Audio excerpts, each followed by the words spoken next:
coming to you live from the National Assembly Chambers Parliament buildings in Nairobi. This is a broadcast that is brought to you by the Parliamentary Broadcasting Unit in partnership with KBC. And at the entrance of the National Assembly Chambers, we can see some activity. That is the Speaker of the National Assembly making his way, or has already made his way into the House to preside over this afternoon sitting. This is the Honorable Dr. Moses Masika Wetangula. You will now allow me to hand you over to this live broadcast that is brought to you by PBU in partnership with KBC. Good afternoon.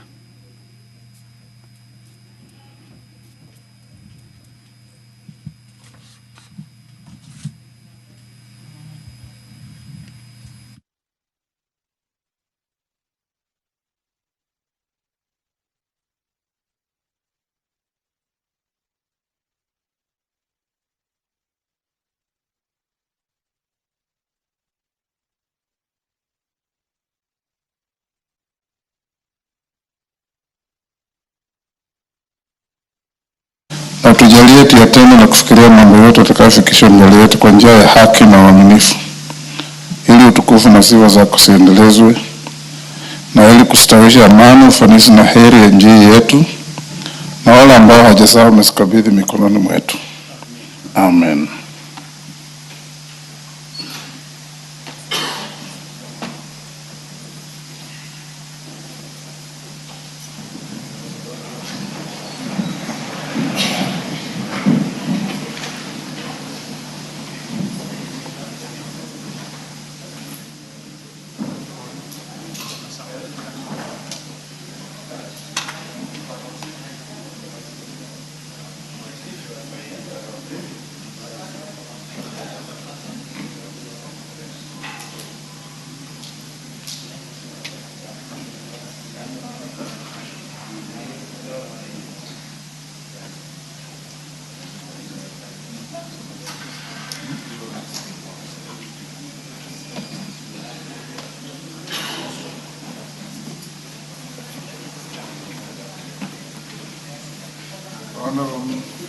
Members, we have quorum to transact business. Let's start. Clerk.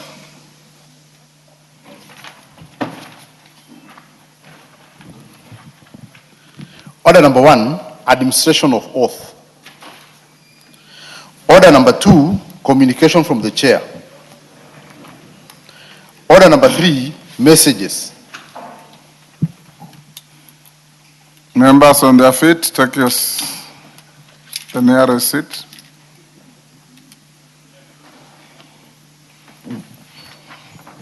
Honorable members, of a communication a message from the Senate on the consideration of 2 bills. Honorable members, pursuant to the provisions of Standing Order 41-4, I wish to report to the House that I have received 2 messages from the Senate regarding its consideration of the following bills. 1, the mediated version of the Food and Feed Safety Control Coordination Bill, National Assembly Bill number 21 of 2023, and 2, the mediated version of the Division of Revenue Bill, National Assembly Bill number 2 of 2026. Honorable members, the first message conveys that on 10th June 2026, the Senate considered and approved the mediated version of the Food and Feed Safety Control Coordination Bill, National Assembly Bill number 21 of 2023, in the form proposed by the Mediation Committee.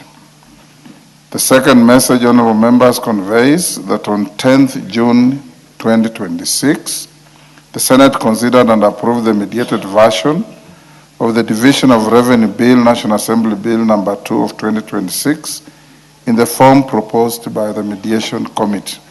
Honorable members, you recall that on 10th June 2026, the National Assembly passed this mediated version of the bill on 10th June, on that day, In this regard, honorable members, the approval of the mediated version of the 2 bills, therefore, concludes their bicameral consideration. You may note that the Division of Revenue Bill, National Assembly Bill number 2 of 2026 was ascended to by His Excellency the President on 15th June 2026, I will, in due course, present the Food and Feed Safety Control Coordination Bill, National Assembly Bill number 21 of 2023, to His Excellency the President for assent in accordance with the provisions of Article 113 of the Constitution. I thank you.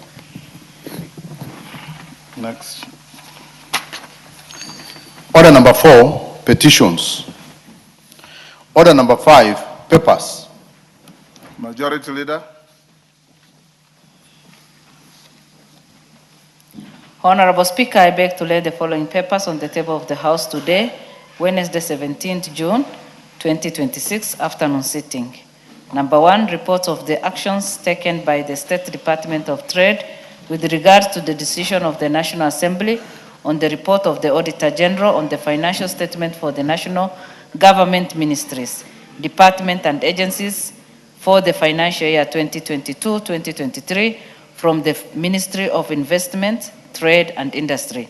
Number 2, reports of the Auditor General and financial statement for the years ended 30th June 2021, 30th June 2022, 30th June 2023, 30th June 2024, and 30th June 2025, and the certificates therein in respect of the following schools.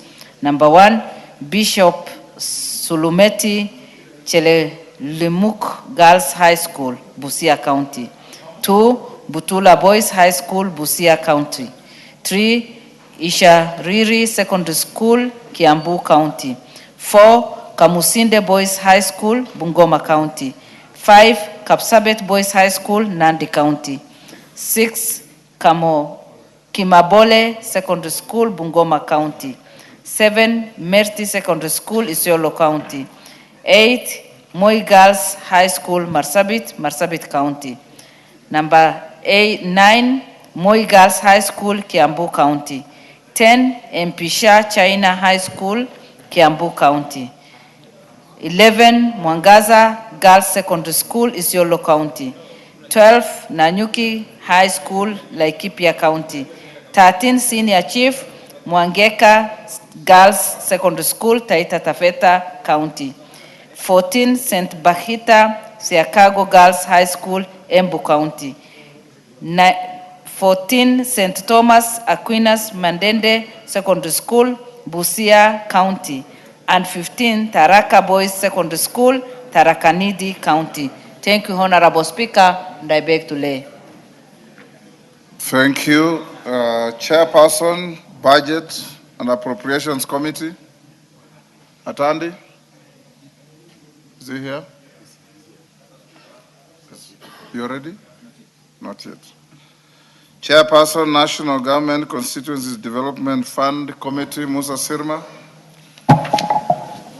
Honorable Speaker, I beg to lay the following paper on the table of the House today, Wednesday, the 17th of June, 2026.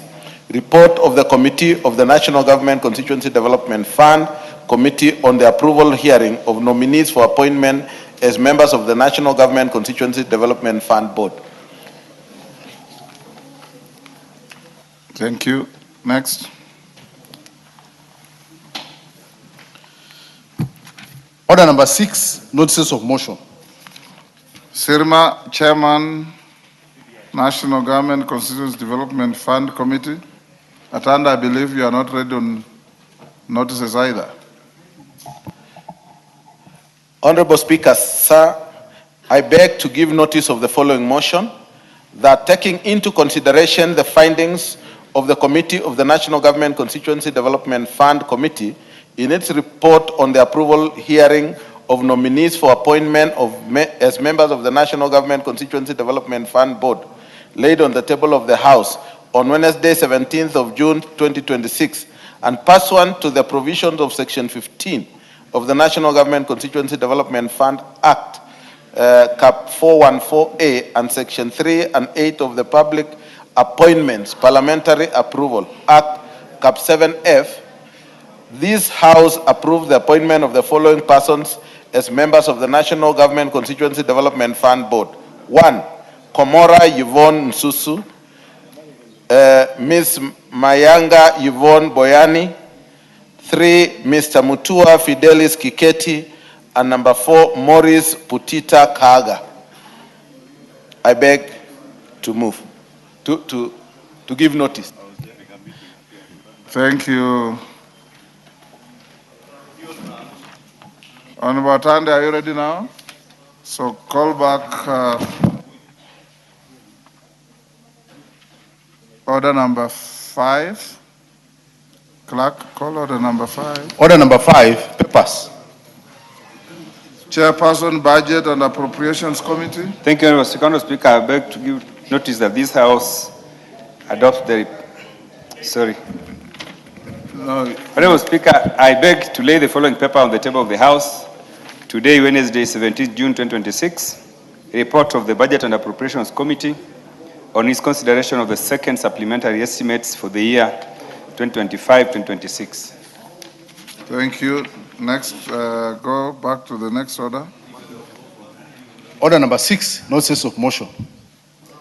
Atandi.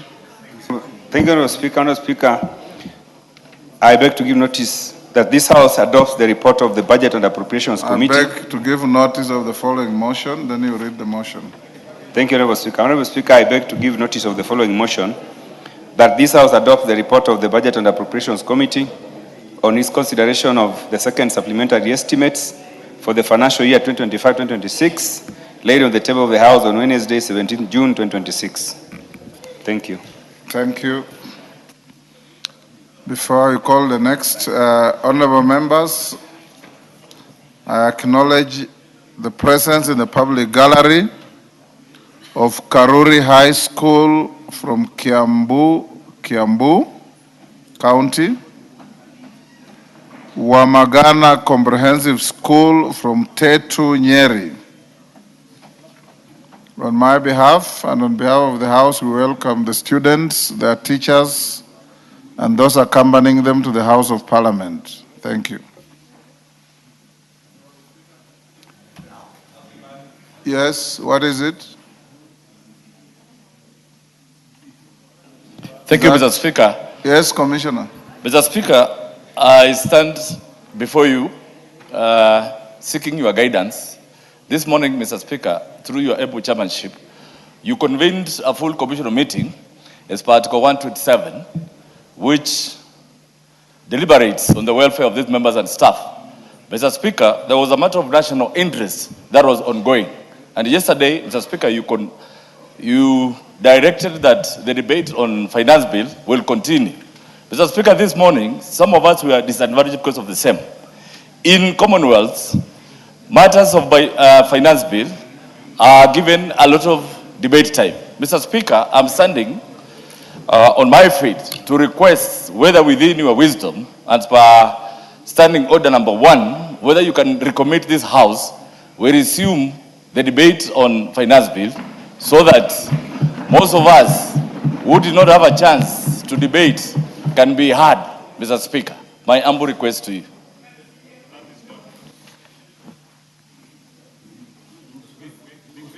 Under what standing order are you seeking that?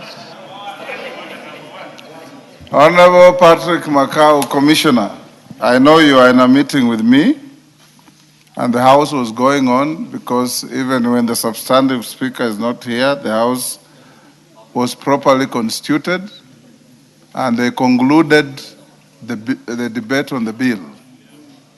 The bill would have taken 3 days if it was necessary. It was yesterday, today.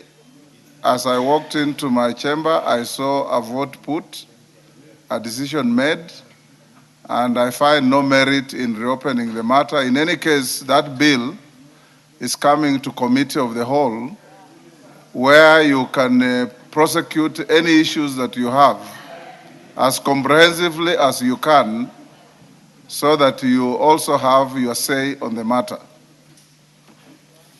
Next.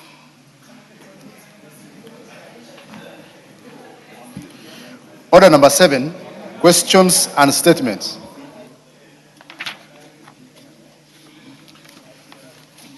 We'll go to statements. I've been requested by the Honorable Shinali that he has an urgent matter to attend to His request for statement is number 5, but I'll give him the first shot.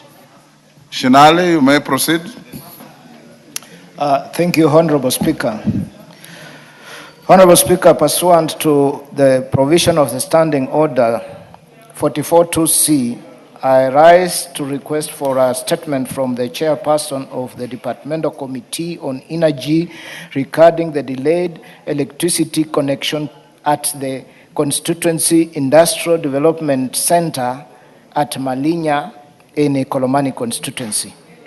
Honorable Speaker, the Constituency Industrial Development Center at Malinya was established to advance industrialization, support micro, small, and medium enterprises, create employment opportunities, and stimulate economic growth within Ikolomani constituency.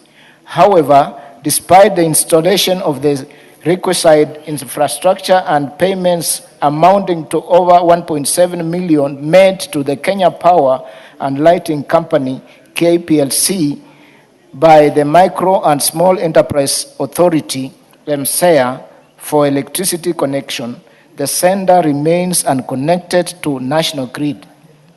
The prolonged delay has rendered the facility idle, denying local entrepreneurs and residents the intended economic benefits while exposing machinery and other public assets to deterioration and vandalism and theft. This situation raises concerns regarding the continued delay and the timelines is not fully operationalizing the center for the benefits of people of Ikolomani constituency. Honorable Speaker, it is against this background that I request for a statement from the chairperson of Departmental Committee on Energy on the following. 1. Reasons for the prolonged delay in connecting electricity to the Ikolomani Constituency Industrial Development Center at Malinya Market, despite completion of the required infrastructure and payment of the requisite connection charges. Number 2, status of electricity connection works, including the responsibilities of the respective agencies involved and the specific timelines for completion of the pending works to enable operationalizations of the center for the benefit of the local enterprises of residents of Ikolomani constituency. And lastly, measures being undertaken by the Ministry of Energy, KPLC, and other relevant agencies to safeguard the facility, machinery, and public assets from further deterioration and vandalism or theft pending operationalization. Honorable Speaker. Thank you. Chair Energy, Majority Leader inform him to respond in 2 weeks. Charles Cameron. Vice Chair is here. Yes, Aramat. Is it Aramat? Yes, you bring a response in 2 weeks. Most obliged, Mr. Speaker. Charles Cameron. Thank you, Honorable Speaker.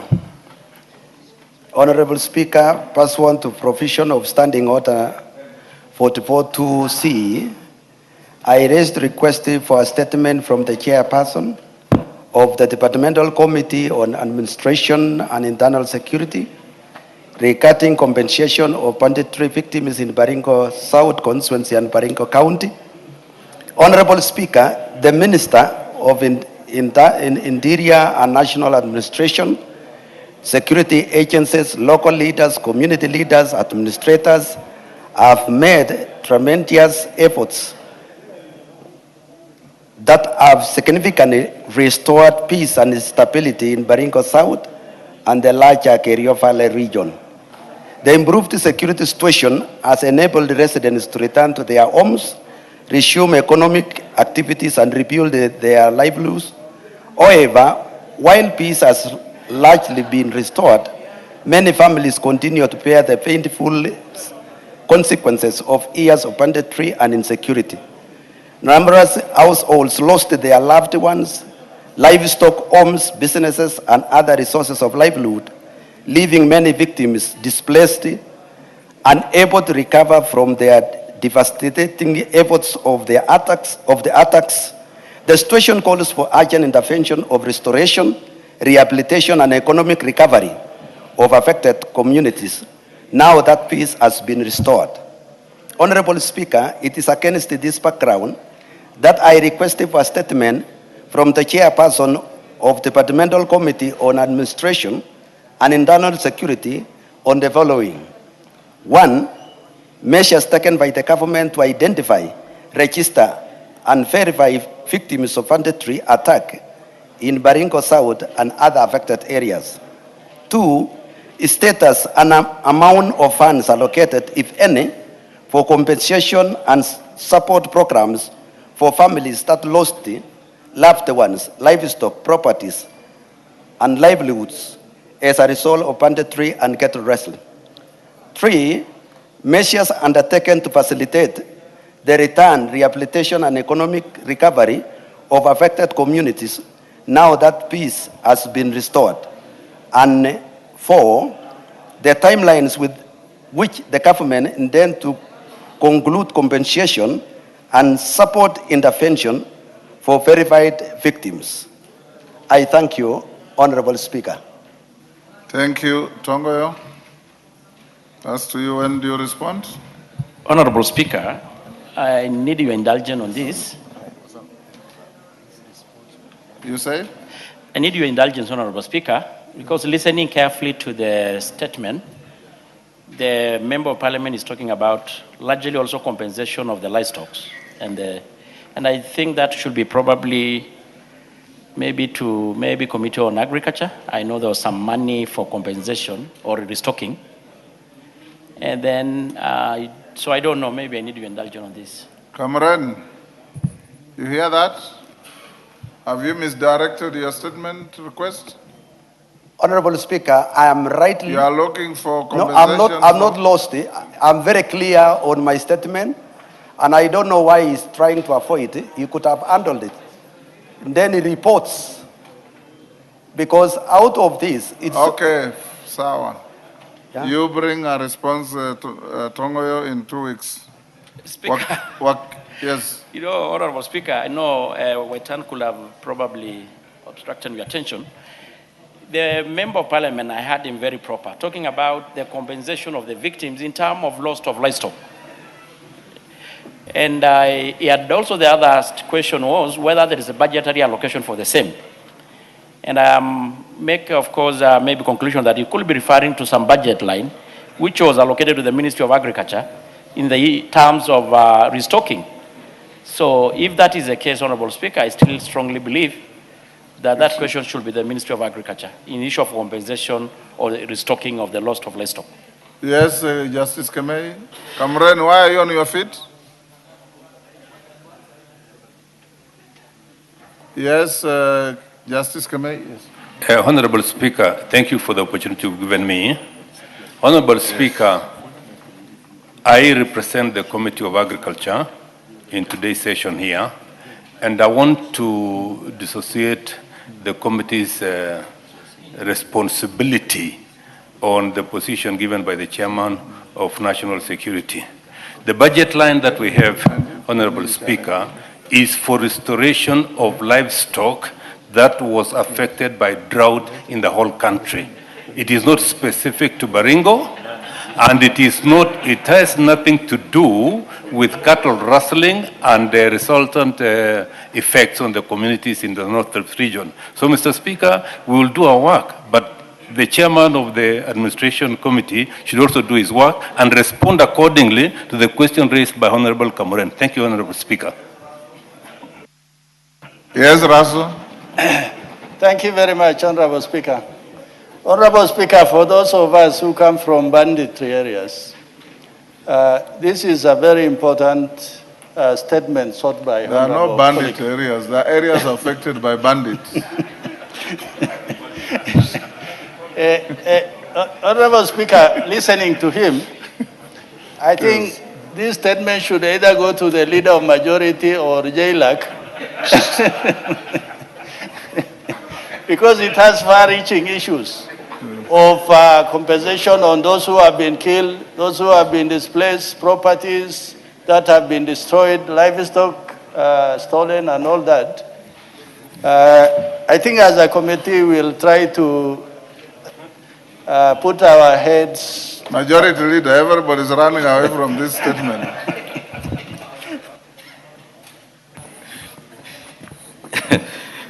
Honorable Speaker, that request for statement by the Honorable Kamuren is good. But you see, compensation of banditry victims is a matter that everybody is running away from. But, Honorable Speaker, you know, even victims of banditry are Kenyans whose human rights have been violated.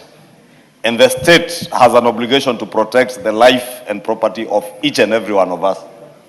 Therefore, I will pick up the matter with the Office of the Prime Cabinet Secretary to be able to liaise with the Office of the Deputy President, who liaises with the independent constitutional commissions to see if the Kenya Human Rights Commission can include these victims of banditry amongst the people who are being compensated, even from the compensation fund for victims of demonstrations and other violations of human rights. Because they are just like every other Kenyan. They are Kenyans who have a right to life and livelihood, and therefore they must be protected. And where that is violated because the state has failed to offer them security, I want to believe, like Honorable Kamuren believes, that they should and they must be compensated. I'll therefore relay this statement to the Office of the Prime Cabinet Secretary to be able to liaise with all relevant agencies of government.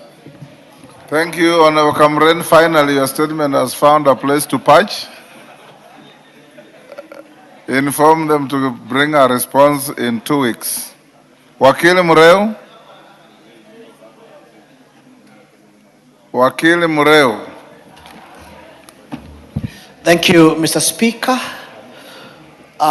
Pursuant to the provisions of the Standing Order 44-2C, I rise to request for a statement from the chairperson of the Departmental Committee on Administration and Internal Security regarding the status of the investigations into the death of Mr. Eugene Maliva Mutuko of Ithanga Kakuzi Sub-County, Muranga Agatanga constituency,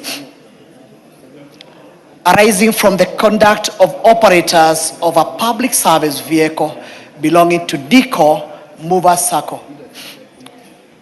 Honorable Speaker, on the 5th June 2026, Mr. Eugene Maliva Mutuko, a 19-year-old student at Kenya Medical Training College, KMTC, Thika campus, died at Kenyatta National Hospital owing to injuries sustained along Thika Road after being injected by a conductor of the bus, registration number KDV 713J, operated by Nico Mover Sacco.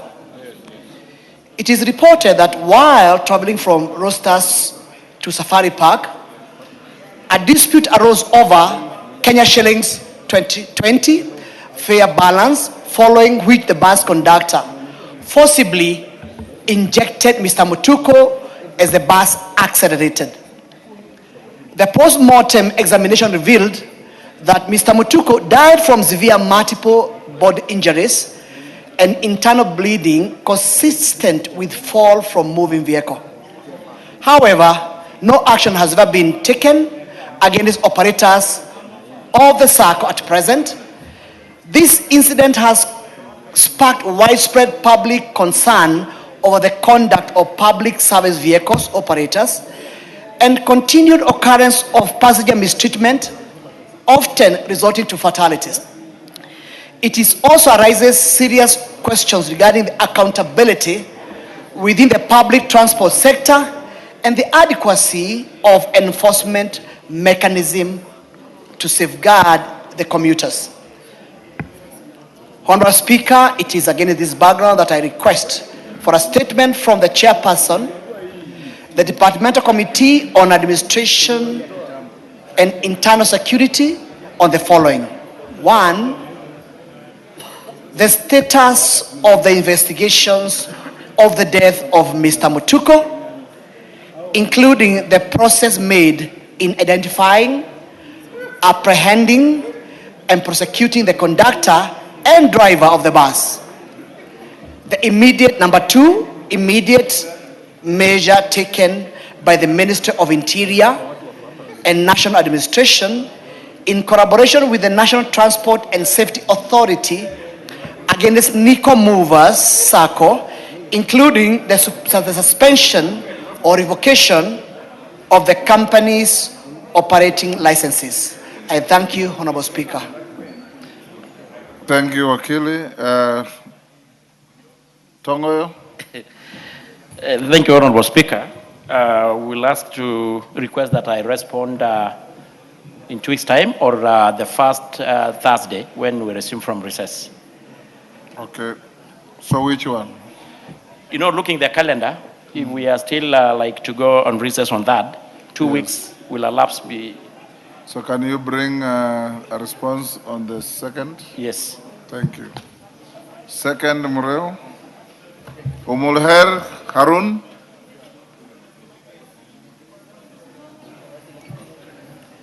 Umulher Harun. Go ahead. Thank you, Speaker. Honorable Speaker, pursuant to Standing Order 44.2c, I rise to request for a statement from the chairperson of the Departmental Committee on Administration and Internal Security regarding the status of refugee integration and economic empowerment in the country. Honorable Speaker, Kenya continues to host a significant number of refugees and asylum seekers from neighboring countries fleeing conflict, persecution, and other forms of crisis. Notably, the Dadaab refugee complex and the Kakuma refugee camp have historically provided protection and humanitarian assistance for refugee populations. Although under limited economic independence and social integration, consequently, many refugees continue to face socioeconomic vulnerability due to restricted access to formal education, employment, healthcare, and financial services. Prolonged encampment of refugees deepens dependency on humanitarian aid, limits self-reliance, and undermines long-term development. Honorable Speaker, the Refugee Act, Cap 173, provides a framework for transitioning refugee management from encampment model to integrated settlement approaches. While the Government of Kenya, in collaboration with the United Nations High Commission for Refugees and other stakeholders, has made effort to promote refugee inclusion, full implementation of the aspirations of the Act is yet to be realized. Of great concern, infrastructure in host communities continues to lag behind. Resource sharing tensions between refugees and host communities still persist, and the social cohesion necessary for sustainable integration remains elusive. Honorable Speaker, it's against this background that I request for a statement from the chairperson of the Departmental Committee on Administration and Internal Security on the following. The status of implementation of the provisions of the Refugee Act, Cap 173, relating to refugee integration, and the progress made in transitioning refugees from camps to integrated settlement. The measures being taken by the Commissioner for Refugees and other relevant government agencies, including the Ministry of Education, to expand inclusive education programs and guarantee equitable access to quality education by refugee children and youth. The steps being taken by the Ministry to strengthen infrastructure and service delivery within host communities, particularly Garissa and Turkana counties, to address resource sharing tensions between refugees and host populations, and foster conditions conducive to sustainable integration of refugees, and the public awareness and sensitization initiatives being undertaken to foster social cohesion and reduce discrimination against refugees within host communities. Thank you, Mr. Speaker. Thank you, Mulher. Tongoyo, that's to you again. Honorable Speaker, I doubt that the question should be redirected to the ministry, to the Committee on Regional Development. As per our standing order, the matters for, refugee affairs had been taken by the Peter Locha Committee. Thank you. Is Locha Kapong here? The statement request will be routed to your committee. You respond by 2nd of next month. Yeah, thank you, Honorable Speaker. We will endeavor to respond by 2nd of July. Okay. Thank you. Just a minute. Doris Donya.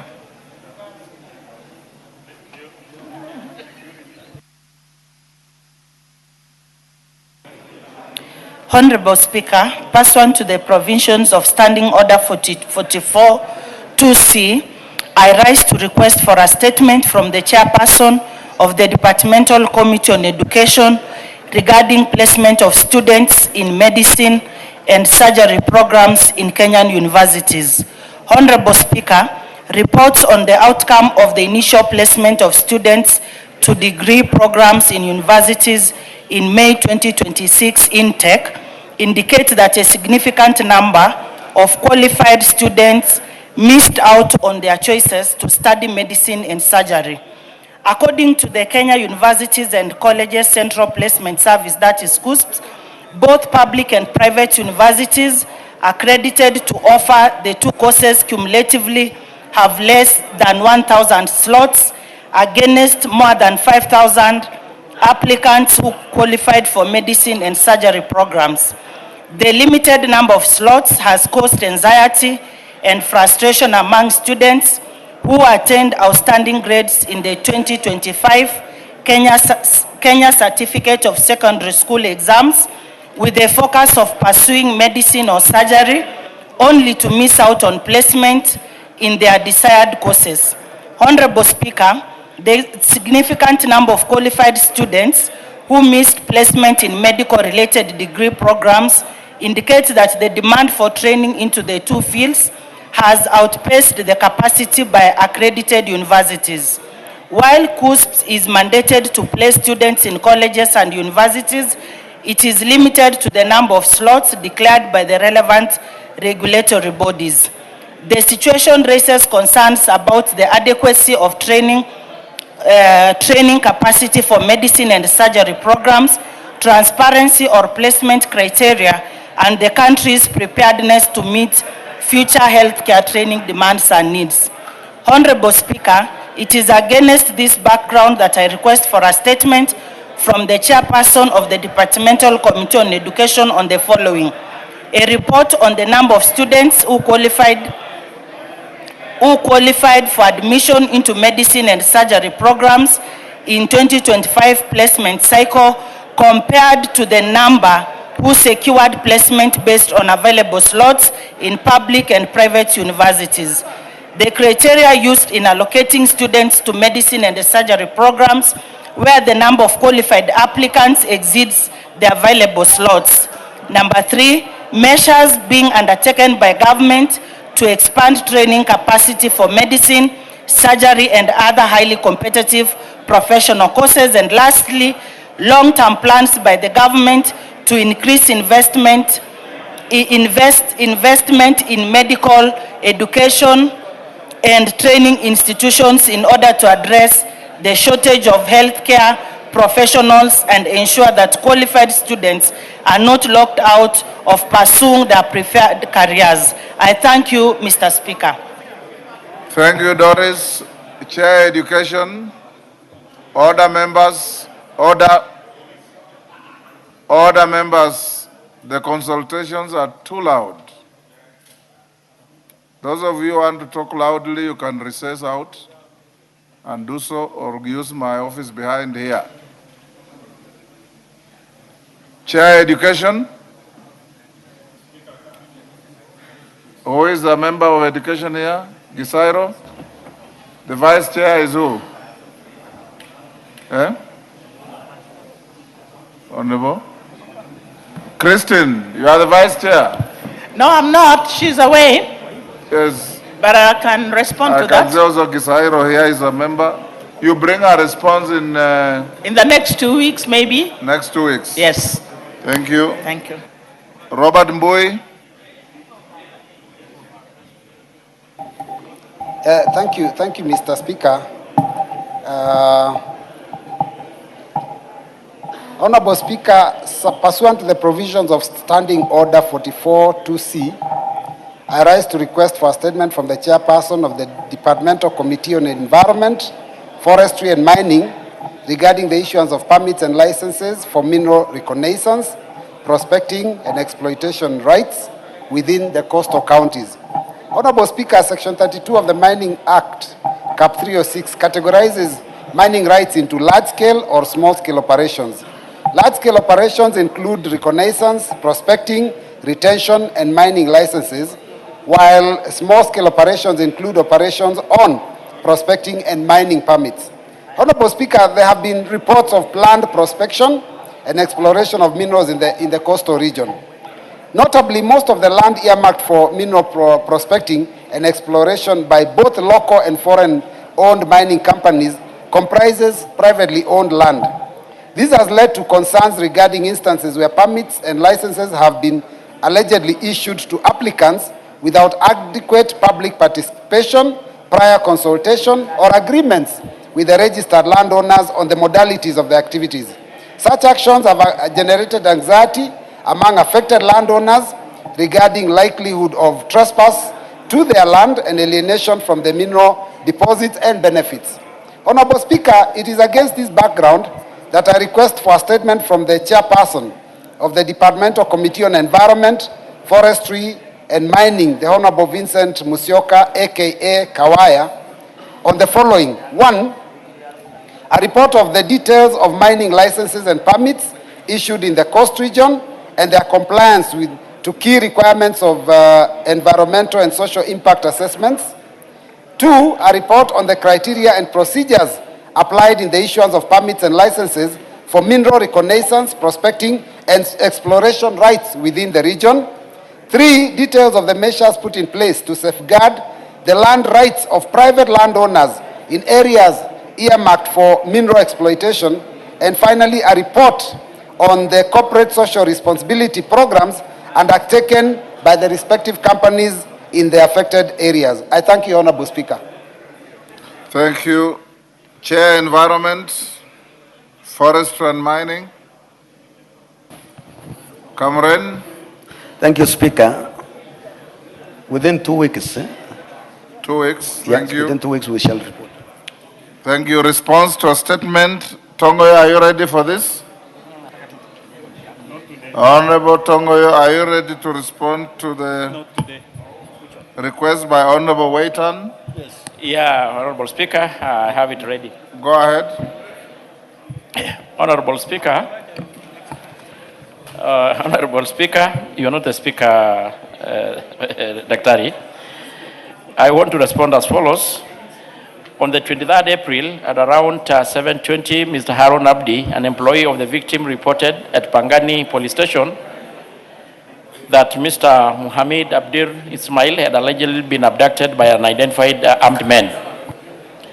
A team from DCI commenced investigation, that is from Pangani, immediately, and under inquiry file number 04 of 26. And they visited the scene where they interviewed witnesses and collected relevant evidence, and they also circulated the missing person report to all police stations in the country. During the visit to the scene at the old race course estate within Kariokor, investigators established that there was no CCTV coverage in the immediate vicinity or surrounding buildings that will have assisted in the investigation. The witnesses interviewed confirmed that the victim was accosted by the 6 unidentified armed men who forcibly bundled him into a white double cabin pickup, while the second double cabin vehicle provided support. The registration number plate of both vehicles were concealed. The further mobile number data analysis on the victim's number established that the last active signal was traced along Desai Road, approximately 1.2 kilometers from the scene, after which the handset was switched off and has remained inactive since then. So far, the investigation team has been unable to get any positive leads that may assist in the locating or rescuing the victim and the identification, apprehension of the abductors. I therefore implore anyone who has information on the whereabouts of Mohammed to report to the nearest authority, and the same will be treated with the confidence. Meanwhile, investigation into the same matter is still ongoing.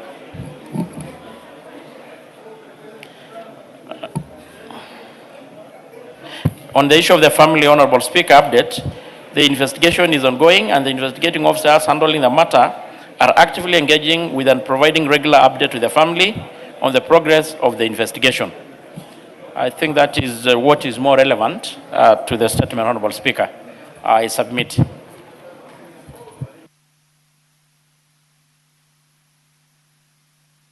Dan Tongoyo, Waitan.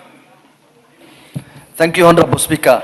Honorable Speaker, going through this statement, you will see that there are people out there to play around with the lives of Kenyans. This is extremely shallow that I was not expecting such kind of a statement from the relevant departments. 1 month before he was abducted, Mohammed Ismail came to my office complaining, Mr. Speaker, may I have your ear, please? This is very important. 1 month earlier, Mr. Mohammed Ismail came to my office complaining that there are people who are following him, and there is a TikToker, which I have, who said that Mohammed Ismail will be abducted soonest possible. And in fact, while our investigative officer said there was no CCTV, I personally have the CCTV in my phone and I sent it to the DCI.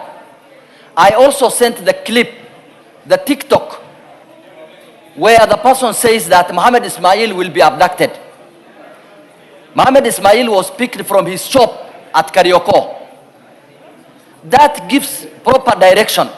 And when the people around there came to save the guy, the 6 people said they are police officers and they are going to arrest him and take him to the nearest police station. And in this statement, it shows completely different.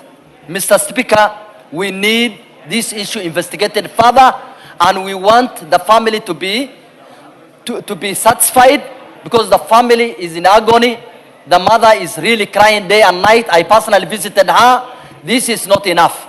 This is not enough at all. After waiting for 1 complete month, the day I presented this statement, I think we are now over 1 month waiting this statement. And what is brought here is unsatisfactory at all. Thank you, Mr. Speaker. Umolher.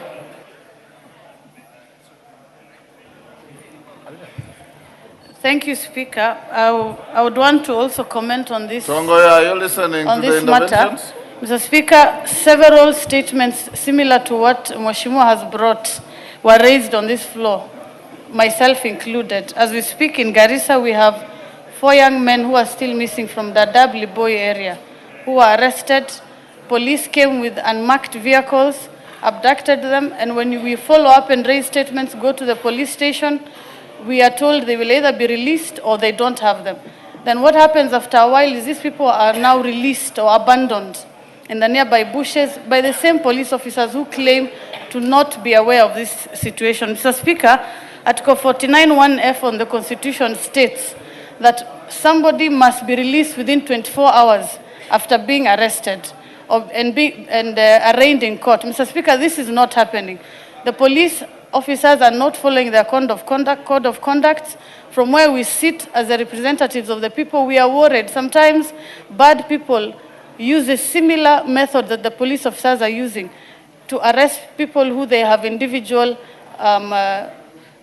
issues with. So we do not know who is conducting this kind of arrest. Mr. Speaker, the fight against crime must not come at the expense of constitutionalism. I demand from the committee to assist us to provide tangible answers so that we are able to protect these people, we are able to protect both criminals and the good among the community, so that we are able to know what's happening amongst us. Thank you, Mr. Thank you, Mr. Speaker. Mr. Speaker, abductions, disappearances, goonism have no place in the modern day Kenya. Mr. Speaker, the trend, the reason why we have a very good constitution, Mr. Speaker, is to make sure that those individuals who are alleged to have committed crime be subjected to the rule of law. Mr. Speaker, in this era, and I'm sure you must have heard recently, people just, so-and-so is missing, so-and-so has been abducted, the police are asked to carry investigations, then the investigation just ends up. Mr. Speaker, I have gone through the answer here. That answer, I do not know how to describe it. I'm sure that my friend Togoyo here, from his face, is not satisfied with the answer. Isn't it the high time that this is now subjected to further investigations through public hearing so that we know, the family and Kenyans know the whereabouts of Mohammed? Because as it is, the MP has just, his MP has just said that he has the CCTV. The police are saying they have not seen the CCTV. Isn't that time that even the MP is called so that he can avail the CCTVs and all the other messages to the committee, and the committee can come up with a report instead of now relying on a one-sided report from maybe the very individuals who are alleged to have abducted. But Mr. Speaker, this House, through this committee or the House itself, must make a deliberate pronouncement. Criminal responsibility is individual. Abductions must end. It's unconstitutional. It's actually, it's totally unacceptable in the modern day Kenya. And therefore, Mr. Speaker, I want to request you to urge the chair to make sure this abduction or this report is further subjected to further investigation so that we get a good report that will satisfy everybody. Thank you, Mr. Speaker. Robert Mbui.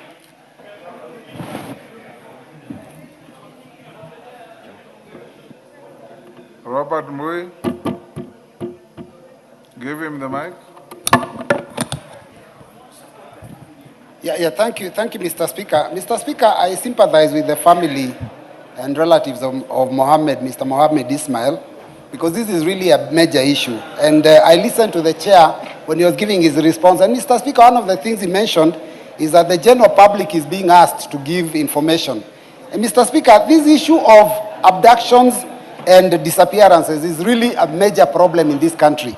In fact, I'll tell you, Mr. Speaker, soon after people disappear or are abducted, we have started seeing bodies appearing in different parts of the country. Mr. Speaker, recently, some time ago, we had bodies found in Kitui. Just about a few days ago, there were bodies found in my own constituency, unidentified bodies, Mr. Speaker, which causes an alarm to the people that live in these areas. So, Mr. Speaker, I think this issue of disappearances, we must, as a country, come up with a way by which anyone who gets lost, that information can reach all and sundry, so that, Mr. Speaker, that person can be found. It could be an innocent issue of someone getting lost. But, Mr. Speaker, sometimes even if they are abducted, they could be spotted in a place, and it can be, that issue can be nipped in the bud. Mr. Speaker, I want to propose a system where anybody who is reported missing in any police station in this country, there is a centralized place where that information is relayed, and then it is publicized through all media so that every Kenyan can know that a certain person from a certain area is missing, so that, Mr. Speaker, as a country, we can start getting rid of this problem. So, Mr. Speaker, I support this petition, this question. Yes, Hassan, after Hassan Tongo, you then can respond to those Thank you, Mr. Speaker. I wanted to add my voice to the concerns about the statement that was presented by Mr. Waiten regarding Mohammed Ismail. Mohammed Ismail is my former constituency manager and is from my constituency of Kamkunji. I know him very well, and I have visited the family. On the day that he was taken by people from the security services because he resisted arrest. The neighbors were witnesses, and only when they identified themselves as members of the police force did he accept to go with them without any resistance. But in any case, even if this argument holds any water, that in fact he is not in custody, is the fact it is the responsibility of the government to protect its citizens. And it is up to this particular government Ministry of Security to search, if he is not in detention, who has detained him and where he is. That is a right Kenyans expect out of their government. So to say we do not know where he is and who is holding is first of all not rational, not acceptable, not true. But even if it was true, then the onus is on the government to get him, to get the criminals who have taken him and to bring them to book. But the second element is that we have so many of these abductions, Mr. Speaker, in our neighborhoods. People are taken every other day. There is something wrong. This old dark days of detaining people using forces that are not in uniform is widespread. And if it is not addressed, it's going to be a major concern, a major human rights concern. Thank we are calling for the release of Mohammed Ismail with immediate effect. Tongoyo, can you? Honorable Speaker, before I say something further, Honorable Speaker should help us in this House, because Honorable Speaker, members should be also careful on the picking and use of words, because missing persons are not abductions. And it should go on record, Honorable Speaker. Our police officers are so professionals, and they don't abduct, they just arrest. And they lay out procedures on what follows after that. So I call upon these members to be careful on choosing of our words. Abduction is no place in our constitution. Abduction does not have place in the present Kenya. Having said this, Honorable Speaker, even an allegation that the missing person or the whichever it is are done by the police is merely an allegation. Nevertheless, Honorable Speaker, as I really also feel sorry for the family, but looking into my statement, Honorable Speaker, the last paragraph, the investigation, the report reads, the investigation team has been unable to get any positive leads to this end. And they call upon any other person with information to report the same to the investigating officers so that they can help, it can help the DCI to go into deep, to the root of the matter. So, Honorable Speaker, I want to say that we give the authority, the officers, we trust them, we believe in their capacity. There's a point of order from Waitan. Yes, Waitan, what's out of order? Speaker, is the chair in order to say that we should not use abduction while it is really an abduction, because that is the only time when you know the person is arrested, then you know where that person is taken, whether it is Bangani, the nearest police station, or any other police station. But in this case, we don't know the whereabouts of Mohammed Ismail. That is the true fact.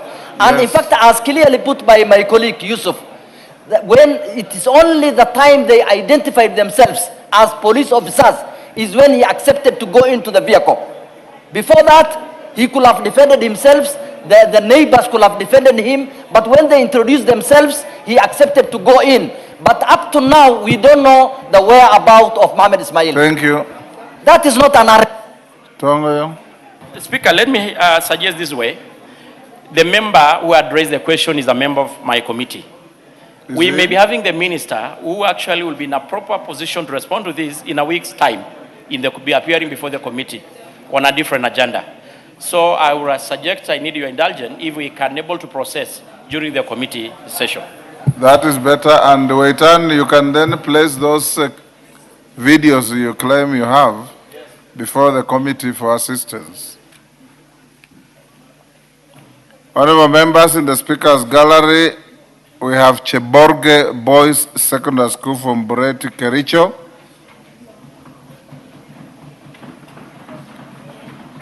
Kirenga Girls High School from Lari, Kiambu. In the public gallery, we have Dominion Hope Academy from Kiamba, Kiambu. And St. Ronan Munyu High School from Kieni, Nyeri. On my behalf and on behalf of the House, we welcome the students, their teachers, and those accompanying them to Parliament. Member for Larry? Kahangara? Yeah. Thank you, Mr. Speaker, for giving me the opportunity. Allow me, on behalf of the members, to welcome the students who have visited Parliament, and in particular, Kerenga girls from my constituency. It is one of the most disciplined schools where students decided to stick in school while others were going on strike. And I want to urge them to work very hard in their education, keep up the discipline. We are there to support you. And as you come to this House of Parliament, most of you should also aspire to come to this House so that you can also become good leaders moving forward.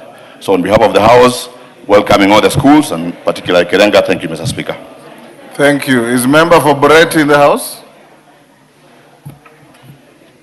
Member for Boret is not in the House.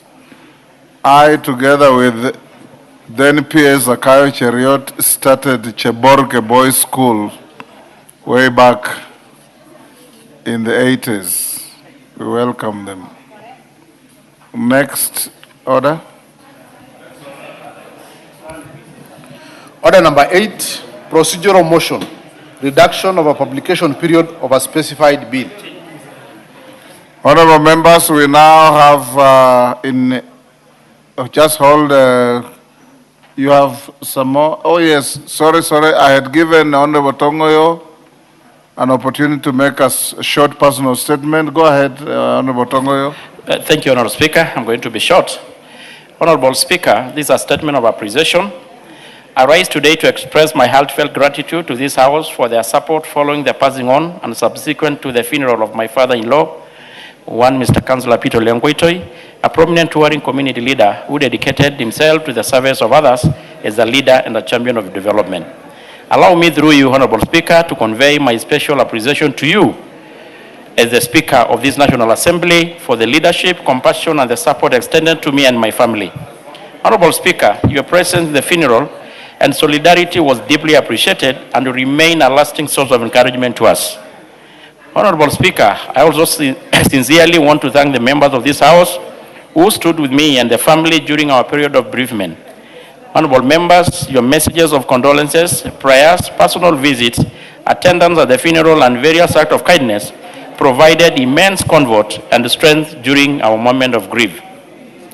Honorable Speaker, I also extend my sincere gratitude to the Clerk of the National Assembly and the entire parliamentary service for the immense support they accorded to us during the grieving period. Honorable Speaker, the overwhelming support demonstrated by my colleagues reaffirmed the values of friendship, compassion, and solidarity that bind us together as leaders and as a national family.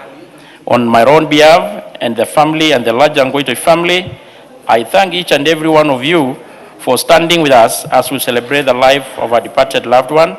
We remain deeply grateful for your kindness, and we pray that the Almighty God bless you abundantly. I thank you, Honorable Speaker. Thank you, Honorable.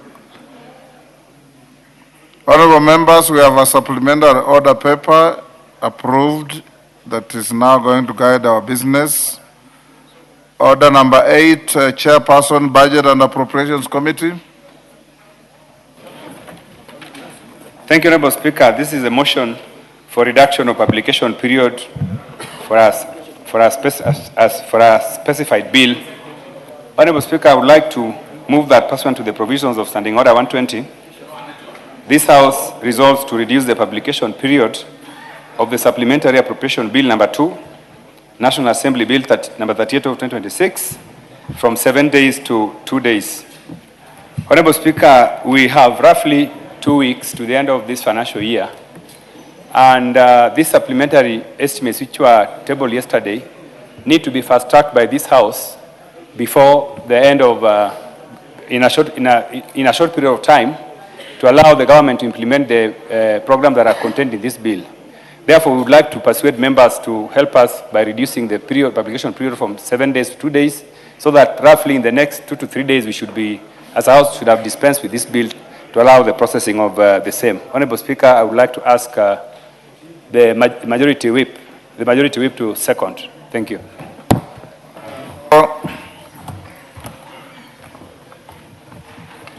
Thank you very much, Honorable Speaker. Honorable Speaker, this is a self-explanatory procedural motion. I beg to second.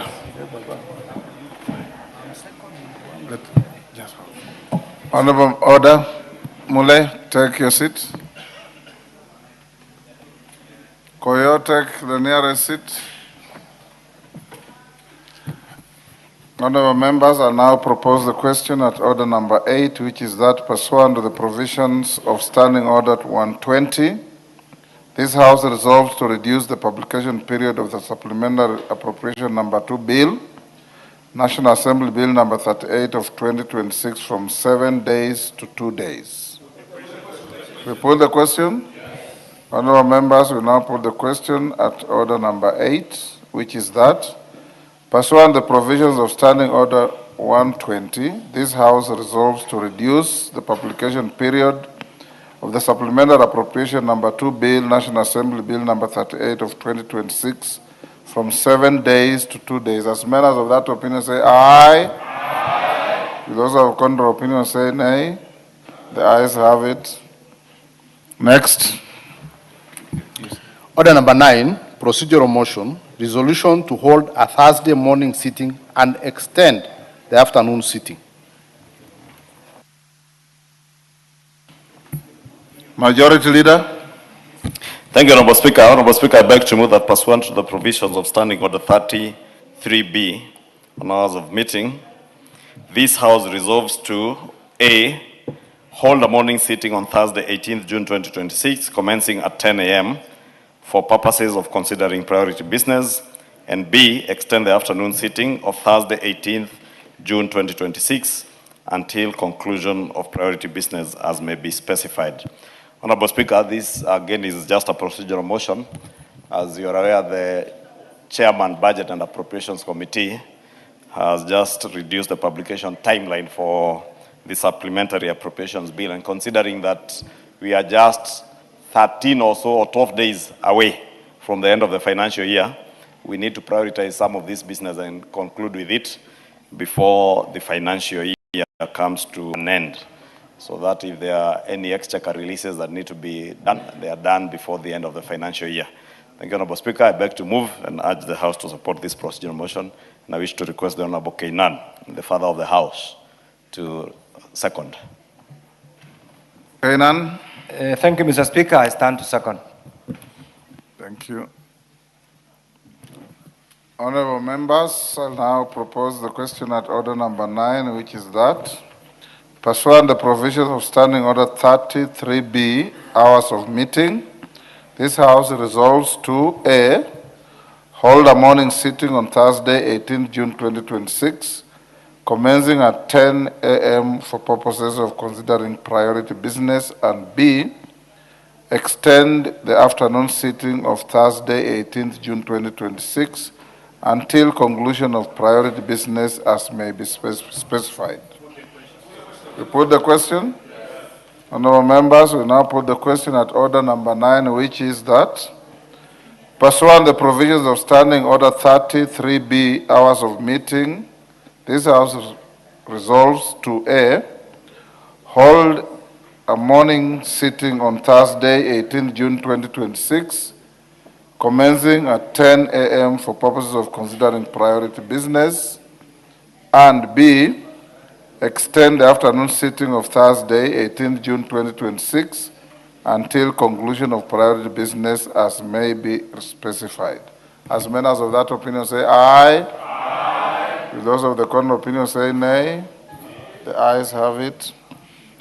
Next. Order number 10, procedural motion.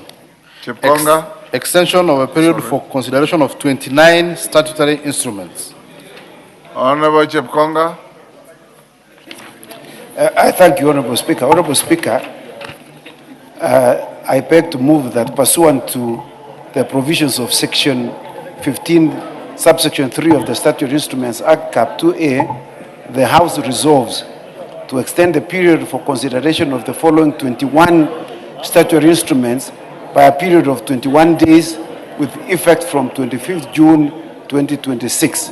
In the first instance, Mr. Speaker, which is contained in A, paragraph A, is number 1 through to 21 as contained in the order paper. And number 2, extend the period for consideration of the following 8 statutory instruments by a period of 21 days with effect from 2nd July 2026. And they are numbered as number 1 through to number 8 as contained in the order paper. The import of this, Mr. Speaker, is that we have considered these regulations. These are regulations that have been made pursuant to a number of protocols that government, the Kenya government, has succeeded to pursuant to the Chicago Convention of 1944. So government is seeking to domesticate those conventions, Mr. Speaker, or protocols in these regulations. And so, Mr. Speaker, we consider these regulations, there are 5 more, there are a total of 34. And we are seeking for extension of time to enable us conclude them as we are working on amendments that are necessary to comply with the Statutory Instruments Act, Mr. Speaker. And with those few remarks, Mr. Speaker, I beg to move and request the Honorable Onjoke to second. I thank you, Mr. Speaker. Who to second? Honorable Onjoke. Onjoke. Member for Bomachoge. No, Wanchari. Go ahead. Honorable Speaker, I rise to second. Thank you. Members on their feet, take your seats. Take the nearest seats. Bonchari. I stand corrected, thank you.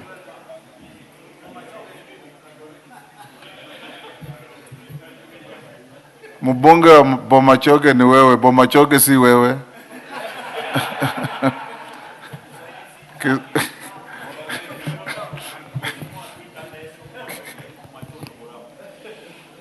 Honorable members, I now propose the question at order number 10, which is that pursuant to the provisions of section 15(3) of the Statutory Instruments Act, Cap 2A, this House resolves to extend the period for consideration of the following 21 statutory instruments by a period of 21 days with effect from 25th June 2026. All the 21 are listed on the order paper. And B, extend the period for the consideration of the following 8 statutory instruments by a period of 21 days with effect from 2nd July 2026. Again, all the 8 are listed on the order paper. Do we put the question? Yes. Oundo, what is it? You want to debate this? No, I don't want to debate. Probably it's possible that when the chairman was moving, we got distracted. There were quite a number of people, colleagues in front of me. Is it possible that the chair can repeat the reason why they're extending, just for record purposes, so that we also understand? He said so. Yeah, that's why I was saying I'm seeking indulgence. There were so many male colleagues who are standing around here. Thank you. Honorable Oundo. Honorable Oundo, that's why we have the Hansard that records verbatim every word said here, and it goes on to record in real time.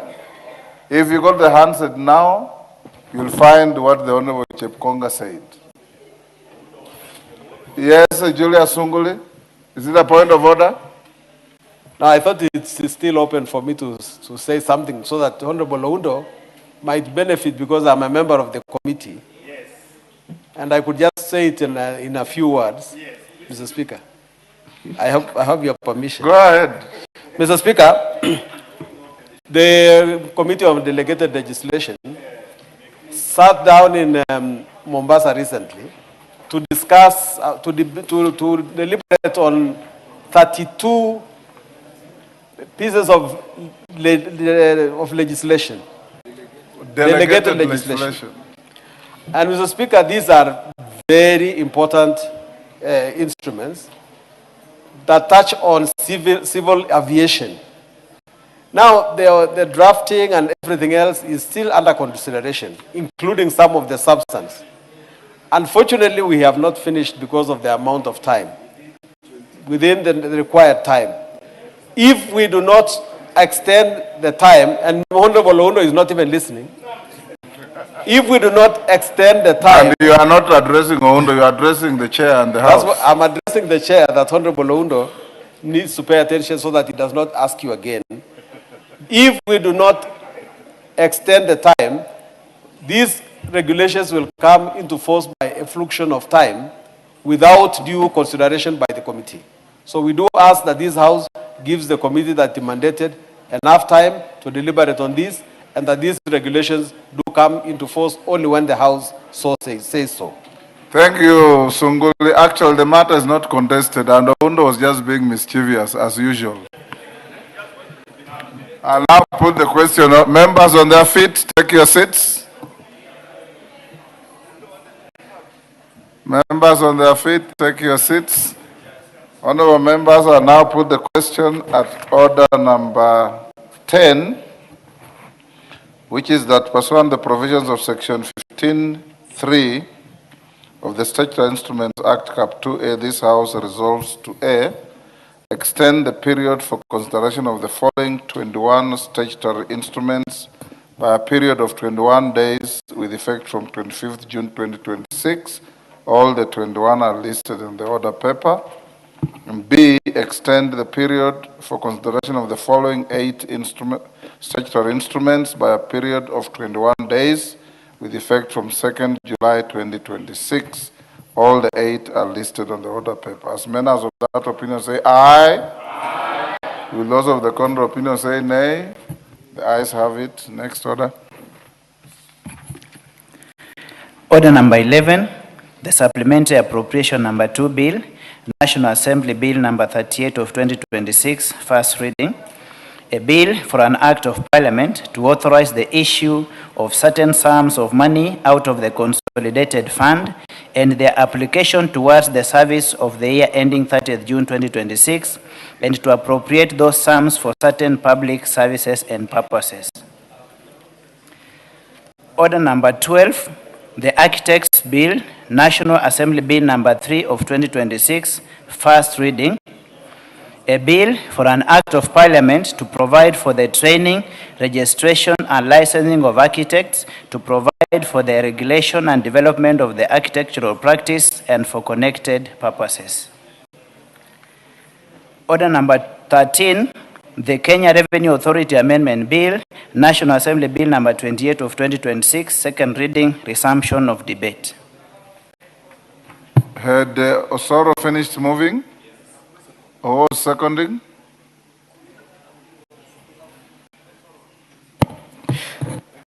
The Honorable Kimani Kuria was to second, and he's asked me to do that on his behalf. He's held up in a meeting. Proceed. Honorable Speaker, I rise to second this Kenya Revenue Authority Amendment Bill, which, Honorable Speaker, is a very small bill, only 4 clauses. And basically, it is realigning the Kenya Revenue Authority Act with other statutes that have since been repealed. And therefore, Honorable Speaker, if you look at the proposals in the bill, clause 2 and 3 are just proposing to delete the term ex officio from section 7 and 8 of the Act. And this deletion is necessary because the term ex officio is no longer fits the current composition and structure of the KRA board. Honorable Speaker, Section 6 of the KRA Act has established a very crisp board, which includes the chairperson, the Commissioner General, PS Finance, the Attorney General, and 6 independent members. Clause 4 again updates the first schedule, replacing outdated standards levy order of 1990 with the current order of 2025. And again, the bill also seeks to delete references to the old repealed Sugar Act of 2001, substituting with the Sugar Act of 2024, sorry. And therefore, Honorable Speaker, the further amendment, Honorable Speaker, inserts the Retirement Benefits Authority Act into the list of written laws relating to revenue. This amendment formally incorporates the Retirement Benefits Act Cap 197 to properly position KRA as the official collector of the retirement benefits levy. Therefore, Honorable Speaker, these are very short bill, only 4 clauses, just realigning terms that have been referenced to in the KRA Act, but those references have since been repealed to new acts of parliament. Therefore, we're just realigning to make sure that the KRA Act refers to the current laws. And also that realignment to ensure that the retirement benefits levy is collected by KRA, again, by inserting the amendments touching on the Retirement Benefits Authority Act. Honorable Speaker, there is nothing much to say about this bill. It's a rather straightforward bill. I know following public participation and submissions by stakeholders, including the Commissioner General and the Commissioners of KRA, they also brought in issues touching on the frequency of meetings of the board, because by law, the board, I think, was required to sit every month, and it may not be necessary always for a board. It looks like the board is micromanaging the management of the commissioners.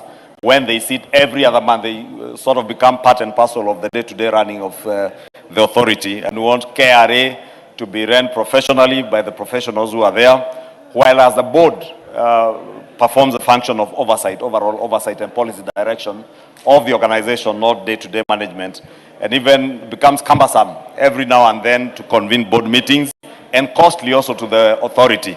Honorable Speaker, you remember we just appropriated an additional 1.8 billion shillings to KRA to ensure that all this money is going towards efforts that are geared towards revenue mobilization and not being spent in repetitive board meetings, Honorable Speaker. And again, the board also has subcommittees of the board that sit on a regular basis, and therefore it becomes too burdensome to ask board members to sit compulsory by law almost every month.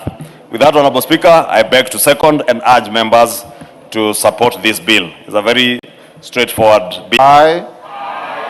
Will those of the contrary opinion say nay? The ayes have it. A bill for an act of parliament to amend the Kenya Revenue Authority Act and for connected purposes. Next. Order number 14, motion, consideration of the supplementary estimates 2 for financial year 2025-2026, general debate. Chairman, Budget and Appropriations Committee. Thank you, Honorable Speaker. Honorable Speaker, I would like to move that this House adopt the report of the Budget and Appropriations Committee on its consideration of the second supplementary estimates for the financial year 2025-2026, laid on the table of the House on Wednesday, 17th June 2026, and section 39 of the PFM Act, Cap 412A, and Standing Order 243. 1, approves an increase of the current expenditure for the financial year 2025-2026 by Kenya shillings 7,619,000,000 in respect of the votes contained in first schedule. Number 2, approves an increase of the capital expenditure for the financial year 2025-2026 by Kenya shillings 10,618,023,911 in respect to the votes contained in first schedule. And 3, approves an overall increase in the total budget for the financial year 2025-2026 by Kenya shillings 18,239,023,911 in respect to the votes. Honorable Atandi, just go back kidogo so that the record is clear. After 2026, can you amend and read and pursuant to section? The word pursuant to is missing. And pursuant to section 39. Thank you, Honorable Speaker. Honorable Speaker, let me take it again. Yeah, you can start. That the House, I would like to move that this House adopt the report of the Budget and Appropriations Committee on its consideration of the second supplementary estimates for the financial year 2025-2026, laid on the table of the House on Wednesday, 17th June 2026, and pursuant to Section 39 of the PFM Act, Cap 412A, and Standing Order 243, 1, approves an increase of the current expenditure for the financial year 2025-2026 by Kenya shillings 7,619 million in respect of the votes contained in first schedule. 2, approves an increase of the capital expenditure for the financial year 2025-2026 by Kenya shillings 10,618 million 23,911 in respect of the votes contained in the first schedule. And number 3, approves an overall increase in the total budget for the financial year 2025-2026 by Kenya shillings 18,237 million 23,911 in respect to the votes contained in the first schedule. And 4, makes the financial recommendations as contained in the first schedule. Honorable Speaker, I would like to say that that the supplementary estimates were submitted just 2 weeks before the close of this financial year, and the committee had very limited time to go through the estimates, and therefore we did not have an opportunity to invite committee chairmen to appear before us. Honorable Speaker, the estimate seeks funding shortfalls in operations and maintenance, and also to strengthen support for critical security interventions during the financial year, and also to provide for programs that should be financed through development partner support. Honorable Speaker, it's important for the House to note that these supplementary estimates, the National Treasury has not issued or disbursed any funding under Article 223. Honorable Speaker, this is a very good disciplinary measure that the National Treasury has adopted, given that over the years this House has complained that National Treasury has been spending money which has not been approved by this House. Honorable Speaker, I just want to give highlights of some of the key votes that have been affected by the supplementary estimates too. And the first one, Honorable Speaker, is that there is 3.85 billion which will be spent by the State Department for micro, small and medium enterprises, and 1.9 billion which will go to the State Department for Youth Affairs, Creative Economy, and an additional support that will go to National Youth Opportunities Towards Advancement, that is called NYOTA program.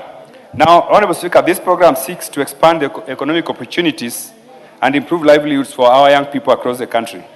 Honorable Speaker, the second allocation is 2.3 billion for the State Department of Water and Sanitation. This money is meant to support the implementation of Mwache Dam project. Honorable Speaker, this is a very big water project in the coastal region, specifically in the Kwale area, and this project is funded by development partners. So this allocation actually is from development partners. Honorable Speaker, the third allocation is 3.5 billion, which is going to support our security operations and other security-related operations. Honorable Speaker, there is another 1.5 billion shillings, which is going to the State Department of Education to cater for the arrears for the administration of national examinations and assessments. Honorable Speaker, when we passed the main estimates, there was uproar that we had not factored in the funds that were meant to pay for those who helped us in the invigilation of the previous exams. Honorable Speaker, I want to report to the House that this money has now been factored in this supplementary budget which you are going to pass now. Honorable Speaker, we have another 150 million shillings, which is meant for the acquisition of broadcasting rights for the 2026 FIFA World Cup through the Kenya Broadcasting Corporation. Honorable Speaker, we have the other allocation, which is about 4.1 billion, Honorable Speaker. This money is going to Sports, Arts and Social Development Fund for the completion of AFCON training grounds. Honorable Speaker, we have many AFCON training grounds that are on construction, but we did not have sufficient budget to be able to complete them in readiness for the World Cup, in readiness for the African Cup of Nations. Honorable Speaker, we now have 4.1 billion which we are going to use to ensure that they are completed. Honorable Speaker, of course, the National Treasury has done some reallocations. There are some resources which they had budgeted for personnel emoluments, and they have since realized that those funds will not be spent. That is about 700 million which we are going to cut from their estimates. And then lastly, Honorable Speaker, we have other reallocations within National Treasury of about 1.8 billion.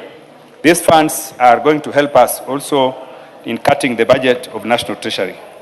Honorable Speaker, since this is a very, very small bill and the amendments to the bill, to the estimates are very few, I don't want to spend more time explaining the same, and therefore I would like to ask my able Vice Chairman to be able to second.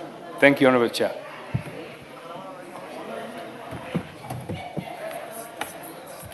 Thank you, Honorable Speaker.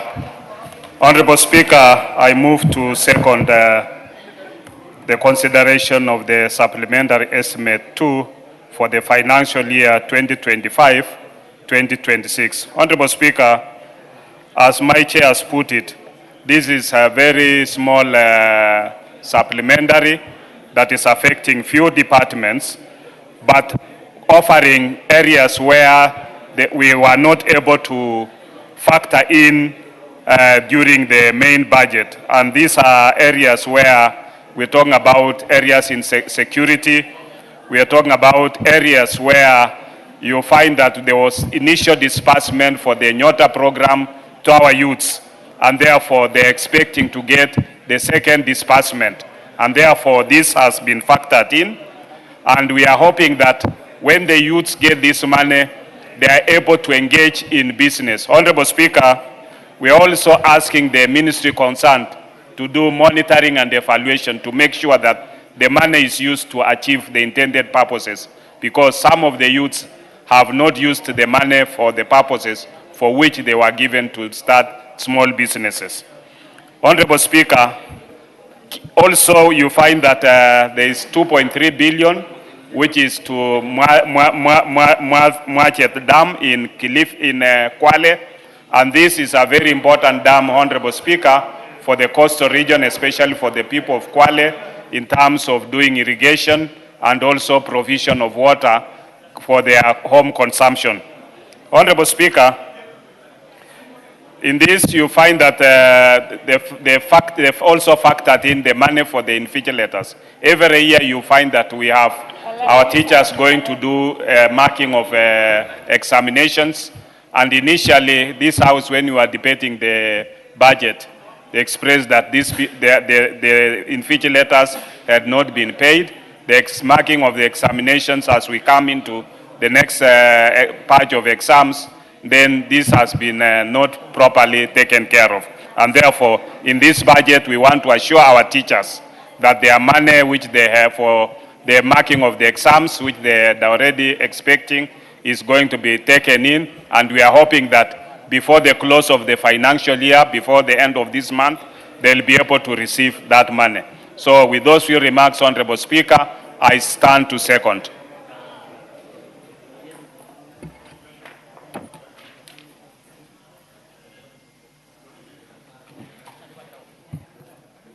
The Speaker did not fall. Let me now propose the question, honorable members. And I propose the question. This House adopts the report of the Budget and Appropriations Committee on its consideration of the second supplementary estimates for the financial year 2025-2026, laid on the table of the House on Wednesday, 17th June 2026, and pursuant to Section 39 of the Public Finance Management Act, Cap 412A, and Standing Order 243, 1, approves an increase of the current expenditure for the financial year 2025-2026 by Kenya shilling 7,619 million in respect of votes contained in the first schedule. 2, approves an increase of the capital expenditure for the financial year 2025-2026 by Kenya shillings 10,618 million 23,911 in respect of the votes contained in the first schedule. Number 3, approves an overall increase in the total budget for the financial year 2025-2026 by Kenya shillings 18 billion 237 million 23,911 in respect of the votes contained in the first schedule. And 4, makes financial recommendations as contained in the third schedule.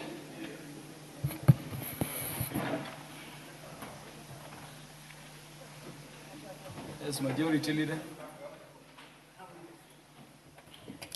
Thank you, Honorable Speaker. Honorable Speaker, I rise to support this motion for adoption of the Budget and Appropriations Committee on the supplementary estimates 2 of the financial year 2025-2026. Honorable Speaker, as the Chair has and the Vice Chair have articulated, this is a very last supplementary budget and is more or less a very short bill also, because the approvals being done, as I indicated, are not approvals that people are likely to get any additional exchequer. And therefore, it has actually no additional exchequer other than realigning, reallocations, because as we come close to the end of the financial year, there are realizations in certain departments that they may not be able, within the time left, be able to absorb some of the monies that they have been given, and therefore they seek to reallocate to other deserving areas where they will be able to absorb that money. Honorable Speaker, the only other reason why we usually do this very last supplementary is to include, or to rather to recognize, any additional A&As or appropriations in aid that may not have been factored in the supplementary one budget, and therefore where organizations that have capacity to generate A&A again have raised A&A beyond what they projected, and leveraging on technology, a number of our state agencies, and also following our enactment of the Government-Owned Enterprises Act.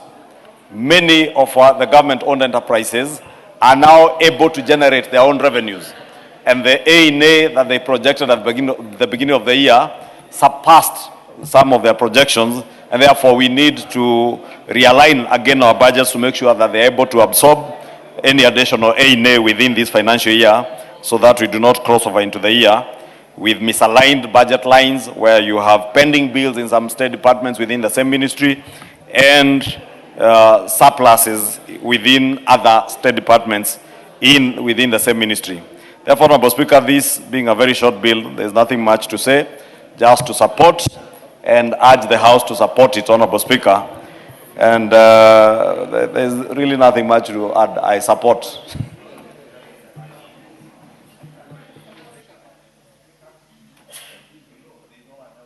The Honorable Minority Leader takes precedence.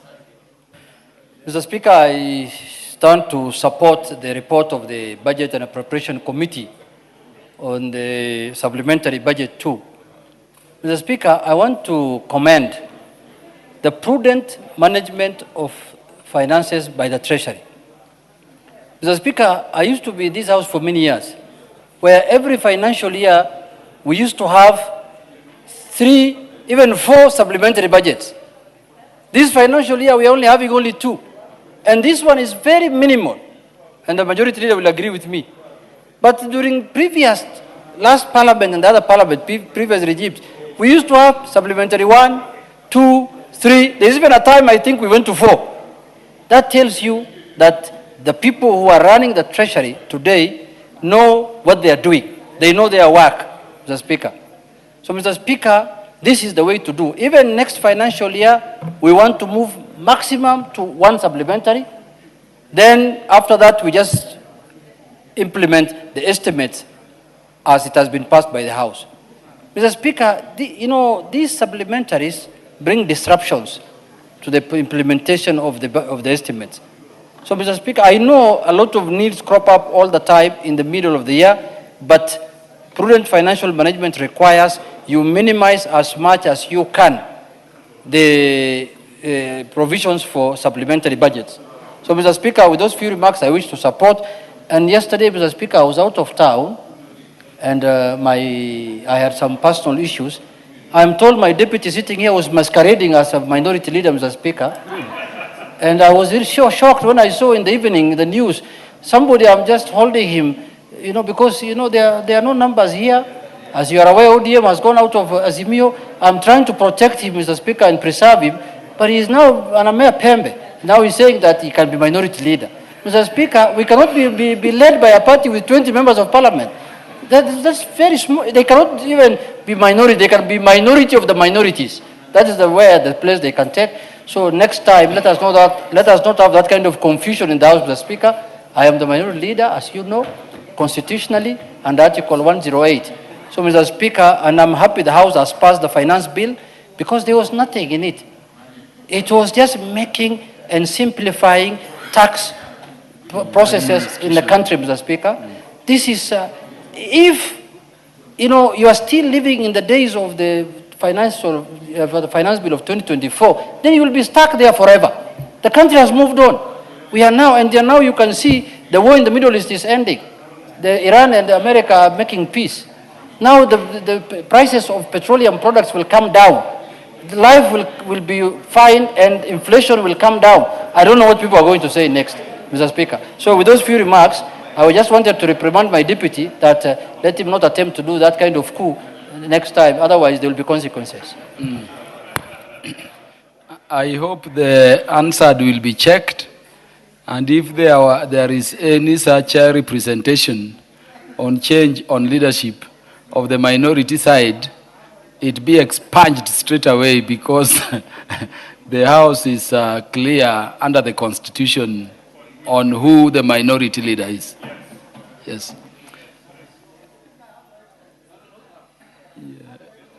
Honorable Irene Mayaka. Thank you, Honorable Speaker. Honorable Speaker, I just want to also contribute and support the supplementary budget because, Honorable Speaker, among the proposed reallocations and additional allocations of funds are three very important aspects that I want to highlight.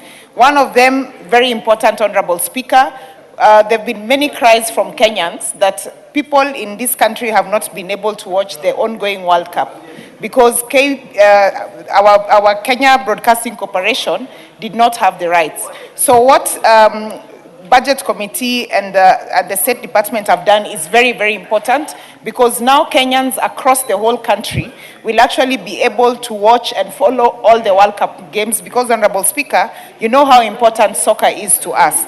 Secondly, Honorable Speaker, is the additional expenditure towards preparations for our sports, especially for the upcoming AFCON, Honorable Speaker, because as we have seen the example of what has been done by the United States, Canada, and Mexico, as East Africa as well, we want to do a fantastic tournament when the AFCON comes. So allocation of this fund is very important for them to be able to prepare the stadiums and ensure that we are ready for the AFCON next year. And finally, Honorable Speaker, the other one that I really want to applaud is the additional allocation for the Nyota.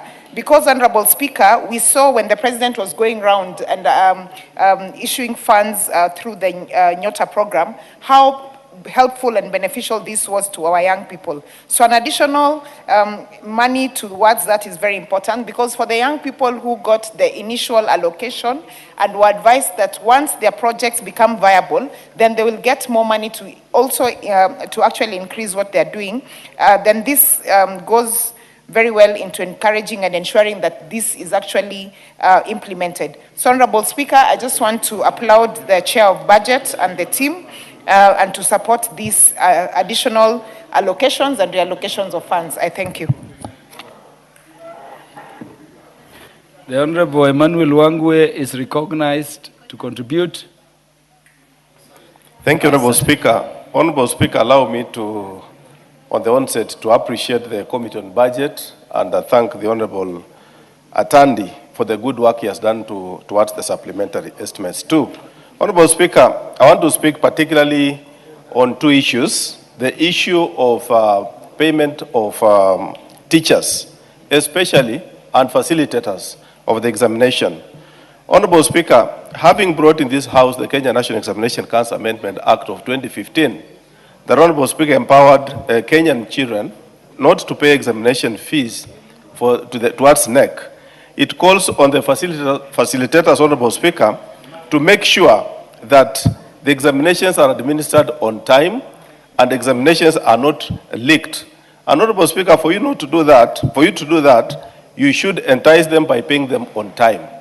I want to make a request, Honorable Speaker, that whereas we applaud the government for putting into the supplementary too, it is my request that next time, Honorable Speaker, we consider this payment in supplementary one, because they will undertake the examinations on time, but we will not be able to know maybe at what cost in totality the entire cost of the facilitation, Honorable Speaker. Therefore, I want to thank the government, but also ask that we consider next time in supplementary one. Honorable Speaker, what also calls for me to appreciate the estimates too is the issue of Nyota. The country, Honorable Speaker, is outright with the youth. We have to call a spade a spade. The youth population, Honorable Speaker, must be considered. We must look at the youth with a very open eye, support their interests, and also make sure whatever we budget considers the youth, Honorable Speaker. And factoring the Nyota program, the remaining portion of the Nyota program, is a good thing. And we encourage the government to continue in with that spirit, Honorable Speaker, such that we continue supporting the youth program through Nyota. Honorable Speaker, the final thing I've seen that is positive in this program is the facilitation of water program. What they've just put in, Honorable Speaker, 2.3 billion for the dam in Kwale is a good thing. Let us call a spade, Honorable Speaker. Many people say Kwale is near the ocean, so it has water from the ocean. That is not true. They deserve this dam, Honorable Speaker. As Kenyans, let them have this dam. And also, Honorable Speaker, now towards the main budget, let us also have the Kakamega Bungoma bulk water program implemented into the main program so that even us as Kenyans can access water, and not just water, but clean water. Thank you, Honorable Speaker. I beg to support. The Honorable Dr. James Nyikal is recognized to contribute. Thank you, Mr. Speaker, for giving me this opportunity. I rise to support the second supplementary budget estimate. And Mr. Speaker, as was noted, the time was short. However, at our committee, we looked through and agree that the sector was not affected in any way. However, we noted that with the concern that there may have been need to factor in Ebola preparedness funding. Even the ministry had noted that and written, but we had raised this with, we have raised this with the chair of the Budget and Appropriation Committee. They said that can be taken care of in contingencies, emergencies, and even 223 provisions. So we are satisfied, we support, and we hope that that issue remains active because it's something that the preparations need to be in time and done properly. Thank you, Mr. Speaker. Honorable Dr. Wilberforce Oundo. Thank you, Honorable Speaker. Let me also stand here to give a word on this supplementary budget too. Ironically, Honorable Speaker, as much as we want to be very, polite, supplementary budgets basically indicates probably some kind of shortfall or failure to plan properly in terms of what's supposed to happen. But nevertheless, our standing order allows it, our laws allows it, and we let the executive probably abuse that privilege, and we continue. However, Honorable Speaker, let me also mention a few issues. The issue of Nyota, I sit in the Committee of Trade, Industry and Cooperative, where the State Department is domiciled for oversight, and indeed we raised with them that once after the first disbursement, the second disbursement was taking too long, and the youths being the kind they were becoming receptive, and it was going to become a political hot nightmare for everybody. And that must be very clear. We appreciate that particular support.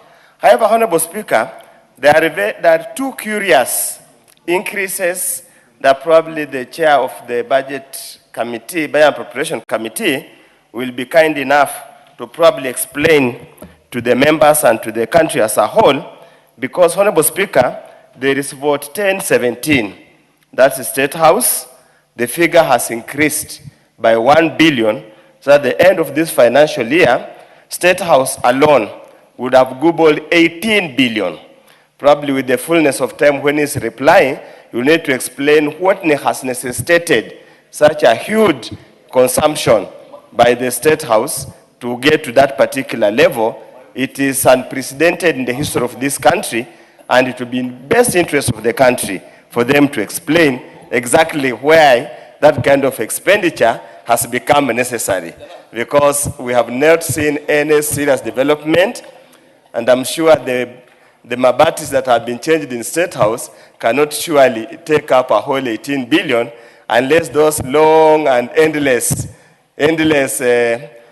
Honorable Emmanuel Luangwe is on a point of order. Honorable Undo, you'll take your seat. Thank you, Honorable Speaker. With all due respect to our Professor of Economics, the great member of Funyula, it is not in order for him to say, is it not, Honorable Speaker, to say a parapet wall is equal to mabatis? Thank you, Honorable Speaker. Honorable Undo. I really don't know what's out of order because it's my contribution, it's my debate, so I don't know really what's out of order. Honorable Speaker, secondly, yes, the country is going to host AFCON, and we must move with speed to make sure everything is in order. But Honorable Speaker, the word outside there, and many of us are grappling to understand what is exactly happening. Is the sports fund becoming another cash cow? So that at any given time, we're doing things that are not necessary. Honorable Speaker, look at the calculations. I think they're getting close to 4 billion additional funds. Of course, the question arises, between now and the end of this financial year, do we really have the capacity to absorb 4 billion? Between today and 30th June, do we really have the capacity to absorb 4 billion in various actual development activities? This is not recurrent. And probably also I would request the chair of Budget Appropriation Committee just inform the people. You see, now we are living in a transparent and accountable society. We need answers. We don't want to be seen that Parliament becomes a mere rubber stamp to release funds that cannot be absorbed and which cannot be accounted for properly. There are already integrity issues concerning the real cost of Talanta Stadium. Those are issues that remain unresolved as a country or as a National Assembly that's mandated under the Constitution to pass budgets after scrutinizing the same to ensure there is value for money for whatever is spent. It pains many of us to see this kind of likely waste that's going to accrue. But nevertheless, Honorable Speaker, an increase of a whole 18 billion on this supplementary budget alone sends shockwaves given the short period of time left. Honorable Speaker, I would have actually expected much more, probably more priority areas. But nevertheless, as it is, let me conclude by to quote the Swahili saying, wengi wape, wachache wasikize. Thank you, Honorable Speaker, for the opportunity. Honorable Mutuse.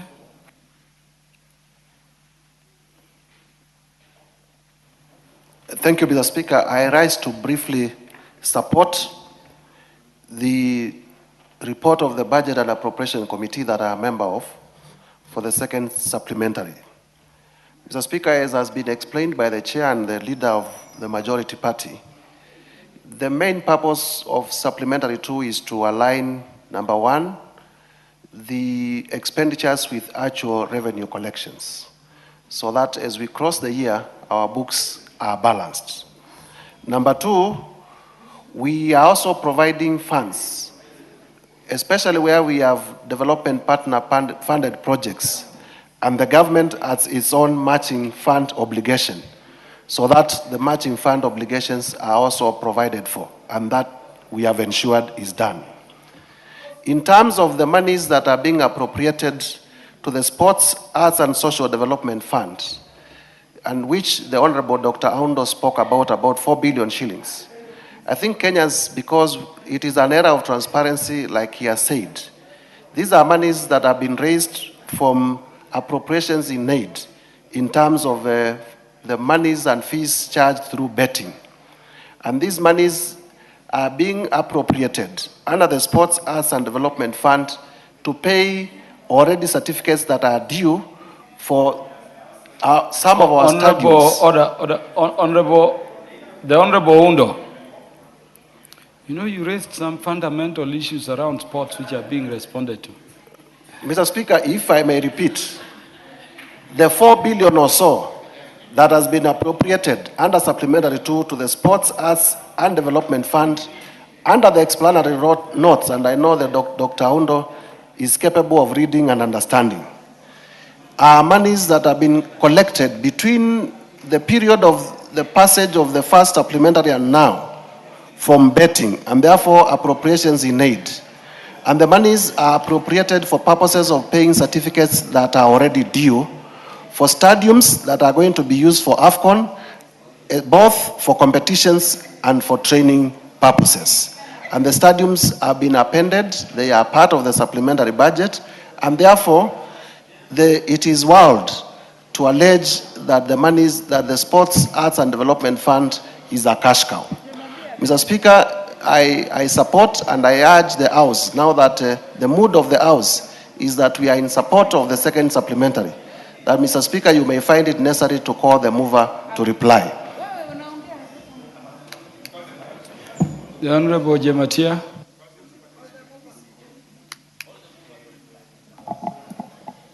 Thank you so much, Mr. Speaker. I also rise to support this report, and I also want to declare that I'm a member of this committee, like Honorable Mutuse.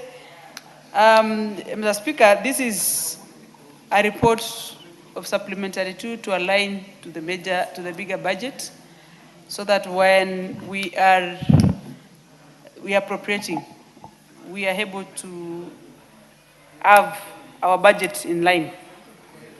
Mr. Speaker, considering the situation in Kenya today, I want to speak about the Nyota programs and what the government is trying its best to support through these programs for our young people. The beauty about Nyota is that it gives you the skill as it supports you financially. Whereas we understand not everyone is going to be actively and able to benefit so much, but majority of the success stories out there is with continuous support through government, Nyota is going to give our young people a better skills and survivals as they push and try as much as possible to make ends meet. And Mr. Speaker, this budget also gives a wide equity into the country. If you look at the placement of the budget and even considering this estimate supplementary 2, we are able to bridge gaps where we were not able to give enough funding. And considering also the world support, World Bank and other organizations that is injected in this budget, I want to support, and I say this is going to be one of the most effective way to build this country. Thank you, Mr. Speaker. Honorable John Gitonga.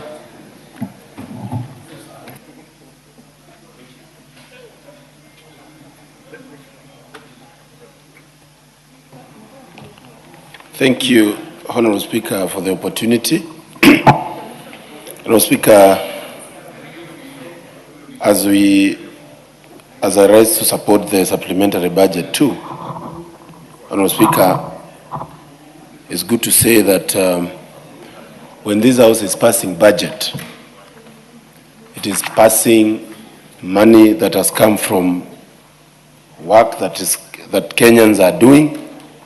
Honorable Speaker, loans that Kenyans are borrowing, sometimes with very painful interest rates, Honorable Speaker.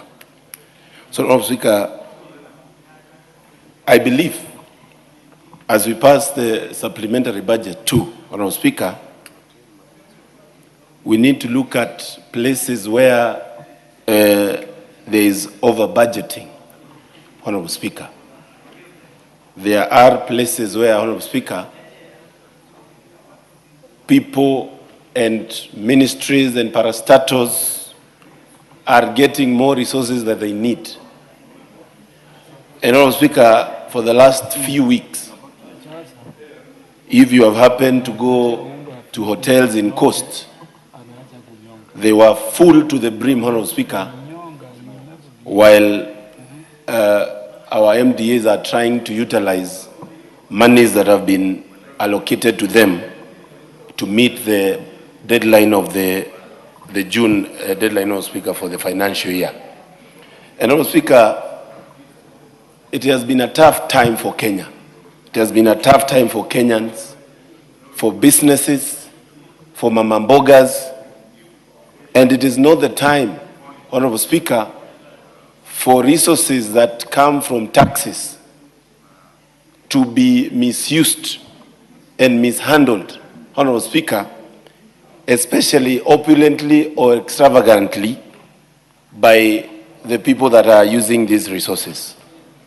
And it saddens me, Honorable Speaker, when we see places where Kenyans are getting low value for money, getting even additional resources, Honorable Speaker, in budget. And I know I am speaking on behalf of very many Kenyans. When we see increment in budgets for choppers, for State House, for office of the Deputy President, Honorable Speaker, when, Honorable Speaker, many Kenyans cannot even get good health care, and they don't have, Honorable Speaker, resources to have even food on their table. And today, Honorable Speaker, because we have passed the finance bill, I expected this House to take a reflection journey of the changes that we have made in the financial systems that have pressed Kenyans in a very tough way. Honorable Speaker, when we came in, when this House got into power in 2022, we first increased and put housing levy. Honorable Speaker, on top of that, we added and increased the banding for payee, whereby people were doing 30%. If you earn around 500,000, now it's 35%. Honorable Speaker, we have also increased the NHIF, Honorable Speaker. I mean, the NSSF. People used to do 1,000, now it's 6,000, Honorable Speaker, for somebody earning 100,000. This tells you, Speaker, that we cannot sit here as a House and not discuss how these resources that we are now passing through the supplementary budget 2 are being used, Honorable Speaker. And you have read and seen, Honorable Speaker, as early as yesterday, we got the news that World Bank has denied the emergency fund for our country to caution our economy. It tells you, Honorable Speaker, that at some point we have to live within our means. We have to use what we are collecting. And, Honorable Speaker, I don't think, Honorable Speaker, that even when we are considering passing the status quo, we should have considered to have the finance bill of this year, making sure that Kenyans have some more monies in their pocket. Honorable Speaker, if you look at our collection in terms of revenue, you'll find that while the normal Kenyan has had it rough with having no resources and money, extra monies to use, it is only a margin of only 500 billion in collection between 2021 to the current financial year, Honorable Speaker. It tells you, while you're increasing taxes, what Kenyans do, they readjust and deny you even more taxes. So we need to reduce and put down the government recurrent usage, and also be prudent on our resources. We need to live within our means. We need to use, Honorable Speaker, what we have. But, Honorable Speaker, we know that the House as it is today, and we have seen it in the morning, Honorable Speaker, and I wish Minority Leader was here. It is not that there is a problem with the people who are against passing of the finance bill. It is only that this House, as it is constituted today, the minority and the majority side are speaking the same language. When the majority says something, minority supports. Honorable Speaker, that is not how this House was constituted to work. It was Honorable Mukunji. Order, Honorable Mukunji. Honorable Mukunji, we are debating the matter under order number 14. It's a motion for consideration of the supplementary estimates 2 for the financial year 2025-2026. Could we just go back there? Honorable Speaker, I have not left Majority my leader, trail of contribution. Yeah, Honorable Speaker. Honorable Mukunji, the majority leader is on a point of order. Honorable Speaker. Just take your seat, Honorable Mukunji. Honorable Speaker, first let me thank you for guiding the member for Manyata, Honorable Mukunji. But now that he mentioned me and the minority leader, that if he says something, I must support, or if I say something, he must support. Just to inform the member that this is a house of debate. And you debate based on your understanding of issues. And therefore, if I understand there is something good in a bill to support, and my colleague, let me not even mention my colleague, the minority leader, Honorable Mukunji himself, sees there is something good to support, or he says something good that I feel is good to support, I will support. But you see, Honorable Speaker, the problem is that some of us have taken this chamber as an avenue for propagating rumors they collect out there. And I said here yesterday, Honorable Speaker, you heard somebody say that the Finance Bill 2024 had provisions touching on land. Another one said they had provisions touching on Mitumba. And you could hear a select number of these members who congregated somewhere there raise the same issues, Honorable Speaker, to speak to the gallery, to speak to the people out there.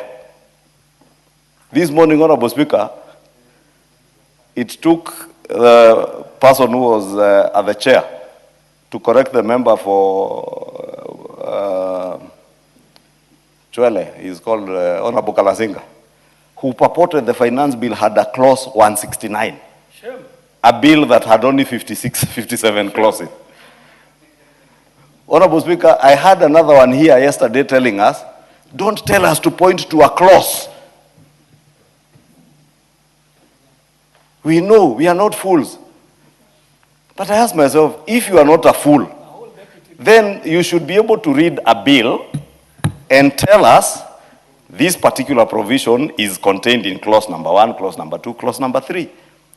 And therefore, thank you, Honorable Speaker, for guiding the member for Manyata to restrict himself to the supplementary estimates 2 of 2025-2026. Not to take us to that circus of just wanting to point fingers. I know some of you, like him and the member for Kajiado North, Honorable Bongokoyo, if they don't mention the leader of majority or leader of minority, their leaders out there will whip them. Thank you, Honorable Speaker. Honorable Mukunji, you can be sure you are protected from any whipping outside there. Honorable Speaker, I will just not respond to the majority leader, simply because there was no point of order, and he is just lucky that he got your eye and got a chance to contribute. But Honorable Speaker, my contribution was rightly put, that as we pass this supplementary budget, the finance bill is where these resources come from. And I was guiding this House simply and clearly that while we are passing these taxes, and while this House, the minority and the majority side, have combined efforts to ensure the executive have their way, they must not forget that they represent the people of Kenya. We are the only representative that have been given mandate to speak on the behalf of people of Kenya. So, Honorable Speaker, I was saying, and I will repeat, that this House has a responsibility, Honorable Speaker. The Honorable Jared Okello is on a point of order.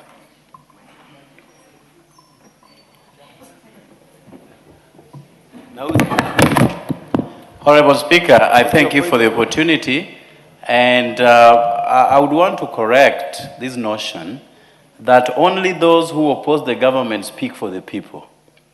Honorable Speaker, when a government is formed, be it those who voted for that government or those who opposed that government at the ballot, it then becomes one universal government for the day, Honorable Speaker. And to delude people into believing that there is a section that can only represent the wishes of the people to the detriment of those who are also in this House but are supporting the cause of government is misplaced, Honorable Speaker. Honorable Speaker, we have constantly, right from the onset, seen a kind of desperation here, where there are people trying to whip up emotions of the Kenyan citizenry, so that whatever they have planned, be it on the 25th, 26th, I don't know when, that it must have to be achieved by giving the wrong information to the populace out there, Honorable Speaker. We have a document that all of us have read. We do know that the government must also run its programs, Honorable Speaker, and it is not only restricted to the Republic of Kenya. Every government must mop up funds to run programs, be it a recurrent expenditure and development, Honorable Speaker. And when we have a document such as this that is before us, it has to be read with a tooth comb and critique where necessary, but only basing on facts and not conjecture, Honorable Speaker. And therefore, it behoves all of us in this House who represent the wishes and the plight of the people out there to be factual. And that also helps our people make a deliberate decision, be it those who are in this House and those who are outside this House, Honorable Speaker. So I implore upon each and every individual here to restrict themselves to the confines of this document without necessarily being extra. I hope you will have your time, honorable members, that we do not have to be extra, you know, without necessarily understanding the depth and the width of the document that is before us, Honorable Speaker. And I thank you for the opportunity. Yeah, Honorable Mukunji, you have 1 minute to wind up. Honorable Speaker, all these interruptions, you can see clearly, they are meant to just dissuade the alternative voice in this House. But Honorable Speaker, I'll still insist, and I've said we are not only the representative of the, but sometimes, Honorable Speaker, you have to remind this House. Honorable Speaker, in 2024, this House passed the finance bill. And everybody is aware that the population, almost 90% of this nation, was against that finance bill. It is the president actually that said he is not going to sign. And this House had passed it. And Honorable Speaker, we cannot ignore this fact that at some point you have to remind the people that they are representative of the people out there. But Honorable Speaker, because I'm concluding, as we pass, we need to see and ensure that we don't over-budget for some offices so that we ensure Kenyans get value for money and we put our monies where our mouths are as Kenyans. We don't need to have an increment in budget in places where actually almost sevenfold when you consider from 2021 to almost 2026. Yeah, the Honorable Wandeto, the MP for Tetu, the Honorable Geoffrey Wandeto. Thank you, Mr. Speaker. I would also like to contribute to these supplementary estimates, which seeks to increase the overall budget from 2.913 trillion to about 2.931 trillion, an increase of 18 billion shillings. And Mr. Speaker, the concern of every Kenyan is that out there, people are struggling to put food at the table. People are struggling to fuel their vehicles with the current increases in fuel and in the attendant cost of living. And Kenyans have generally been crying that they wish to see a government that is more responsible when it comes to expenditure, a country that lives within its means. Mr. Speaker, we have continuously seen what I would call an expansionist budget over the last few years, moving, I think, from a low of 1.8 trillion, I think that's where Kibaki left us, now to 4.8 trillion. And Mr. Speaker, a lot of this is coming with two costs. One, the widening budget deficit, which this year, and I know we are not speaking about this year's budget, is estimated to move to about 1.2 trillion shillings. And also the increased debt burden to the country. And I feel, Mr. Speaker, we could be doing a lot of things at the expense of the future generations of this country. And so as responsible leaders, Mr. Speaker, it is important that even as we think through the budget estimates, even as we think through the expenditure for this country, that we spare a thought for the ordinary Kenyan, and that we also apply our money to the areas that directly benefit our people.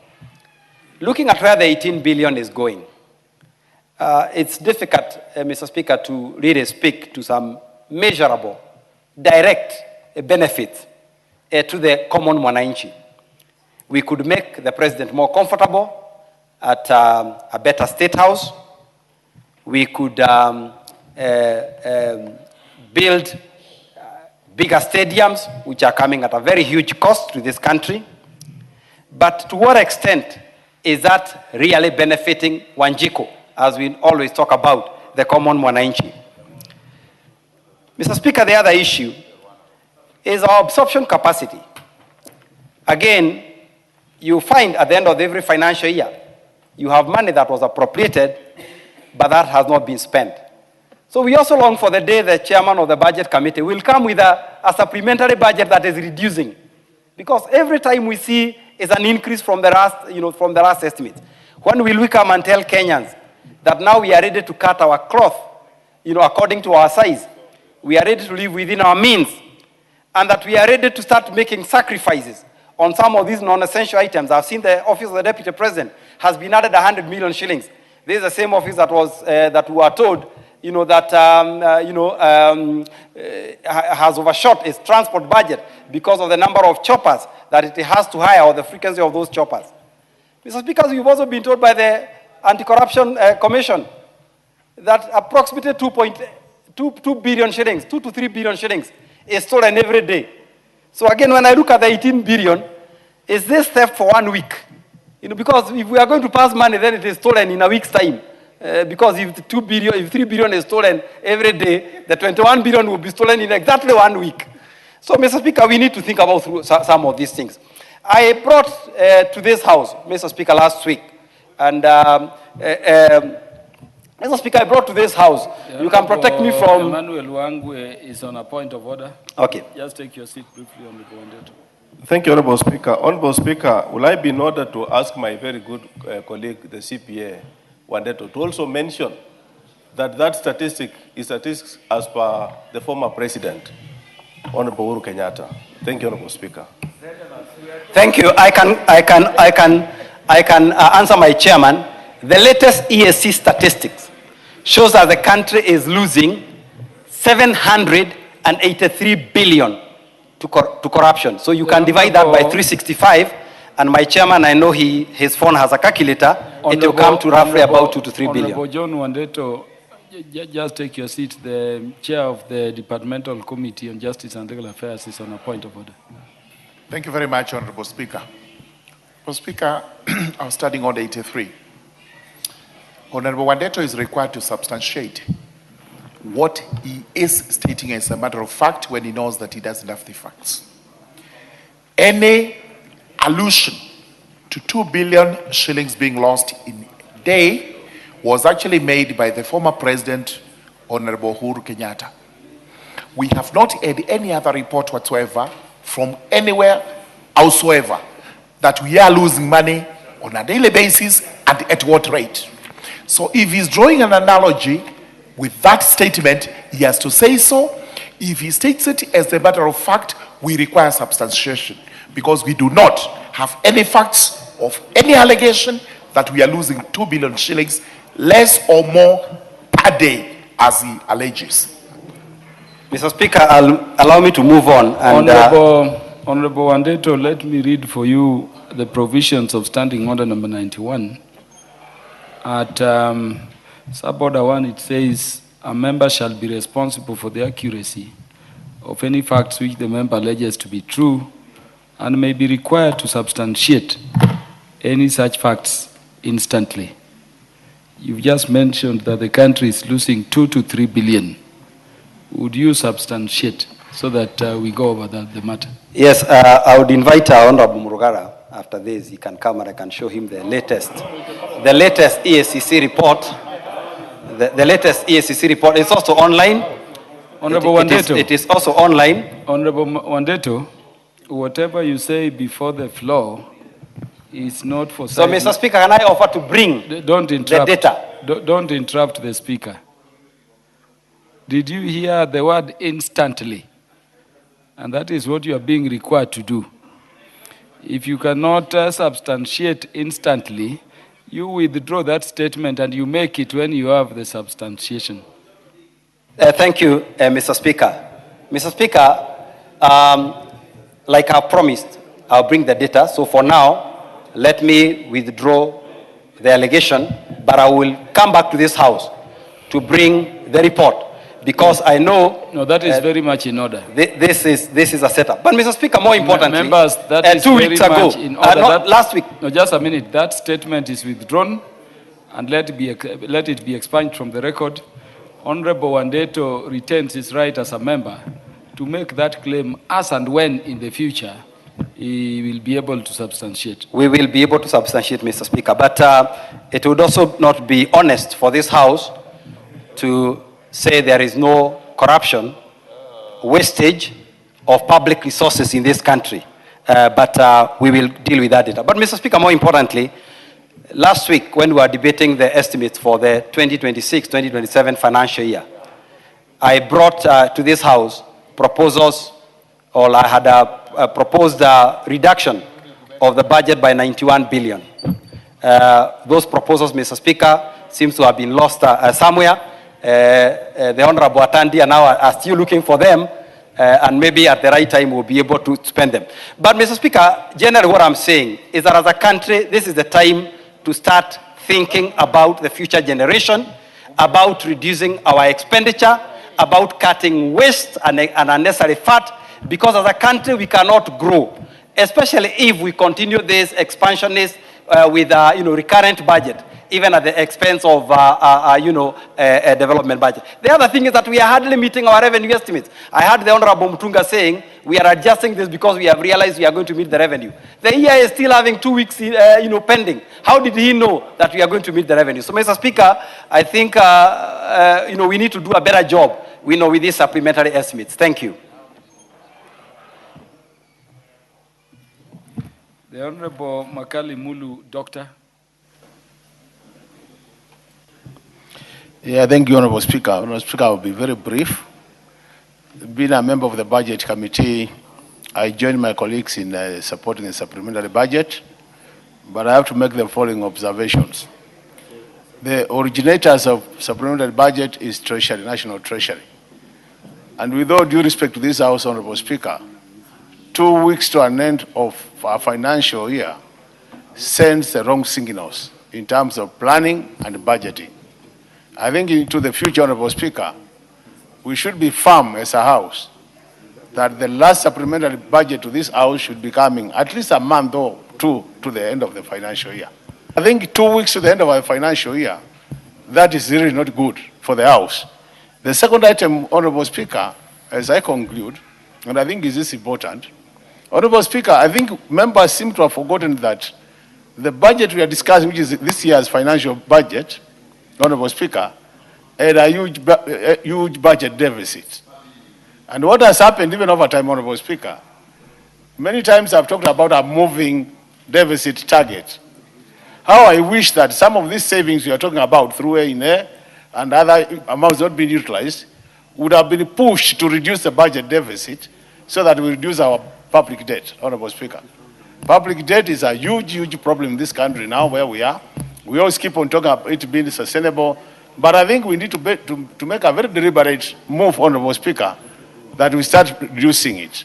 So with those remarks, Honorable Speaker, I want to support it. But Honorable Speaker, also another statement of fact, Honorable Speaker. I think members have said here that I think by design, the architecture of this House is that you have a majority side and you have a minority side, Honorable Speaker. The expectation is always that the majority side might be carrying the voice of the executive.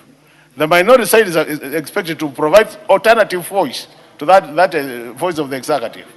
And in a situation where you find that in many cases, and Honorable Speaker, I want to challenge anybody in this House to tell me when is the last time we had the minority leader of this House giving different opinion from the majority leader, so that he can come and try to harass his deputy by saying that he is taking over his position. It is not taking over his position. It is stating things as they are, Honorable Speaker. Honorable Makali, don't go back there. No, Honorable Speaker, I think he's stating things as they are. In fact, let me tell you. But with those many remarks, I submit, Honorable Speaker. Lastly, Honorable John Kagusha.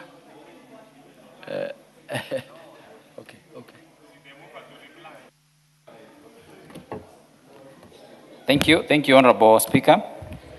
I want to make my contribution to this supplementary budget.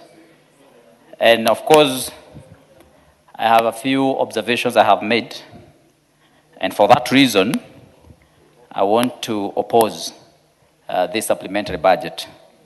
Honorable Speaker, if you look at the additional request for supplementary number 2, table number 1, vote number 1012, Office of the Deputy President, we are increasing his allocation at this late hour with 200 million Kenya shillings. Vote number 1017, we are increasing the allocation for State House with 1 billion. Department for Internal Security and National Administration, again on recurrent, is being increased by 1.55 billion Kenya shillings. Vote number 1281 on National Intelligence Services is being increased by 3.55 billion Kenya shillings. Honorable Speaker, the total amount of money that is being increased 2 weeks before the end of the financial year is 6.3 billion Kenya shillings, and this is recurrent expenditure for the high and mighty of this republic. Honorable Speaker, considering that we have very many challenges in this country that we are facing as a people, it is unfair that this House should sit today to pass a supplementary budget that is increasing the comfort of the executive by a tune of 6.3 billion Kenya shillings. Honorable Speaker, this would be the most unfair thing that we can do in this country. Remember, we have very many people who are suffering and are not able to pay their hospital bills. We have very many people today and schools that cannot run because they have not received their capitation. Yet, we have a challenge whereby we want to pass this kind of budget that is going to be for the benefit of the executive and the president and his deputy and NIS. Honorable Speaker, I also want you to draw your attention also to the way we have revised the revenue downwards by 153 billion Kenya shillings. And as we are doing this, you are increasing the budget by a whopping 17 billion. And clearly you can see the budget that you're increasing is giving 6.3 billion Kenya shillings to the executive. Honorable Speaker, by doing this, yes, we are now expanding our deficit. Order, Honorable Kaguchia, somebody is on a point of order. The Honorable Member for Migori. Thank you, Honorable Speaker. What's your point of order? Honorable Speaker, the member has just said that the increment is for the President and his deputy. I'd like to remind him that that office does not belong to His Excellency Ruto. That office belongs to Kenyans. So it's not a personal benefit to the president and his deputy. He needs to be very clear on that. And you know, just on a light note, Honorable Speaker, I have been in opposition. Let us oppose with sincerity, not just to make a name. You know, the way we are opposing things here, it's like we are doing a game. It's like for the television to capture you. I have been opposing in this house, but I oppose with matters that really concern one, and I say the truth. I don't just bring stories like this one of benefit to Honorable Ruto. How is he going to benefit? He has his salary. He's eating in his house with his wife, his salary. So there's no benefit, direct benefit on that note. Even the State House that has been renovated, it is not for His Excellency. I am still on His Excellency, Honorable Speaker. There's disrespect from the Honorable Member. I am on the floor. He's standing right behind me. It doesn't work like that. Honorable Speaker. Order, Honorable Fatima, you made Honorable Speaker. I made my point, but also Honorable Speaker. The member for Migori is not on any point of order, and she is. Order, Honorable Gagucha, proceed. Give the mic to Honorable Gagucha, please. Prosecute the matter that is before you. Honorable Speaker, there is no cure for ignorance. Honorable member, when you see a member of the National Assembly starting to say that money that is appropriated for the State House is for the benefit of young kids and students who are in high school, who are waiting for the capitation that they have not received. Honorable member, that's when you realize that member is extremely ignorant and does not understand how public finance plays out in this country. Honorable member, Honorable Speaker, the deficit for the... Honorable Gaguchia, when the chair tells you order, you freeze. There is a member of parliament who is on a point of order. When you rise on a point of order, you surely would want to be given an opportunity to prosecute your point of order. Honorable KJ, what's your point of order? Mr. Speaker, I thank you. And we must speak to members of parliament who are serving their first term to know that this house is guided by the standing orders. And the standing orders do talk about the manner of language that should be used, especially when addressing a fellow member. The lady that was on the floor is a lady elected by her people. And there is no way the people of Migori can elect an ignorant person to parliament. Mr. Speaker, there is a language that cannot be used among members in the house. And this must be withdrawn, Mr. Speaker. And the discipline must be restored in this house so that we bring back the respect of this house so that it is not a shouting banter in the market. Mr. Speaker, that is very well specified in our standing orders, and if Honorable Gagushia does not know which standing order it is, I can refer to him by standing order and the number of the standing order. He ought to withdraw and apologize to the Honorable Member and the people of Migori. We do not have ignorant people in this house, Mr. Speaker. I do thank you. Order, Honorable Members, order. Honorable Member is on a point of order, and the chair is going to rule. Honorable Kaguchia, you indeed use the word ignorant to describe the Honorable Member of Parliament. Order! I am the chair. He is managing the House. He doesn't need any support from anybody. The Honorable Kaguchia, you did refer to the Honorable Member for Migori as ignorant. You with the order! Order. Honorable Kaguchia, when the chair is addressing you, you don't stand. You sit down. Order. Honorable members. Who is the one who said order? Honorable member, the word ignorant is unparliamentary. Please withdraw that and proceed on with your representation. Honorable Speaker, I actually said that ignorance has no cure. And anyone who has found cure for ignorance might as well inform me so that I can know what that cure is. Honorable Speaker, I only say that ignorance has no cure. Order, honorable members, if that's what the honorable... Order! Honorable Fatuma, you have had a long spell for you to prosecute your point of order. Allow other members of parliament also to prosecute the issues on this. Order. No. If he thank you very much. He said, as he puts it, ignorance is no cure. He did not specifically say the honorable member for Migori is ignorant. Proceed. Thank you, Honorable Speaker, for that protection. Honorable Speaker, I find that the deficit in our budget now has been expanded by 170 billion to 1.3 trillion Kenya shillings from 1.99 trillion Kenya shillings. And you also realize from this supplementary budget, the domestic borrowing has been expanded by 162 billion to 1.13 trillion Kenya shillings. Honorable Speaker, we are speaking from, or this country is now speaking from double sides of the mouth. When you say that we are not going to borrow, and then you see this kind of increase being done. Honorable Speaker, I propose this money that has been allocated in this supplementary budget to State House, to Deputy President's office, to NIS, to Interior, to the tune of 6.3 billion Kenya shillings, that these 4 offices are meant to spend this money within the next 2 weeks. Honorable Speaker, I respectively propose that that money be put on road construction, be put on capitation for schools, be put on medication for our people in hospitals, and be put on agriculture to subsidize seeds, especially now when we are going to planting season very soon, so that our people can benefit from these maneuvers that we do in our supplementary budget, rather than benefit a few individuals who seem to be enriching themselves, living large and comfortable lives at the expense of Kenyans who are suffering. The clerks at the table. Every time the Speaker directs somebody and says order, if that person continues on talking, switch off the mic. That's the rule. What's your point of order, Honorable Kimani Chungwa, Majority Leader?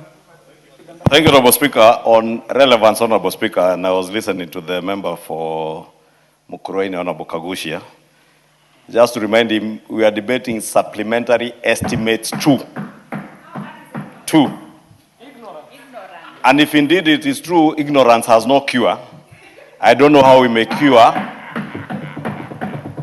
some of what we are seeing in the House when you purport that you can now move money in a supplementary 2 budget, 12 days to the end of the financial year, to benefit this and that group. Truly, Honorable Speaker, ignorance would have no cure in that case. And if ignorance has no cure... Ignorance has cure, because if somebody is ignorant, he gets informed or educated.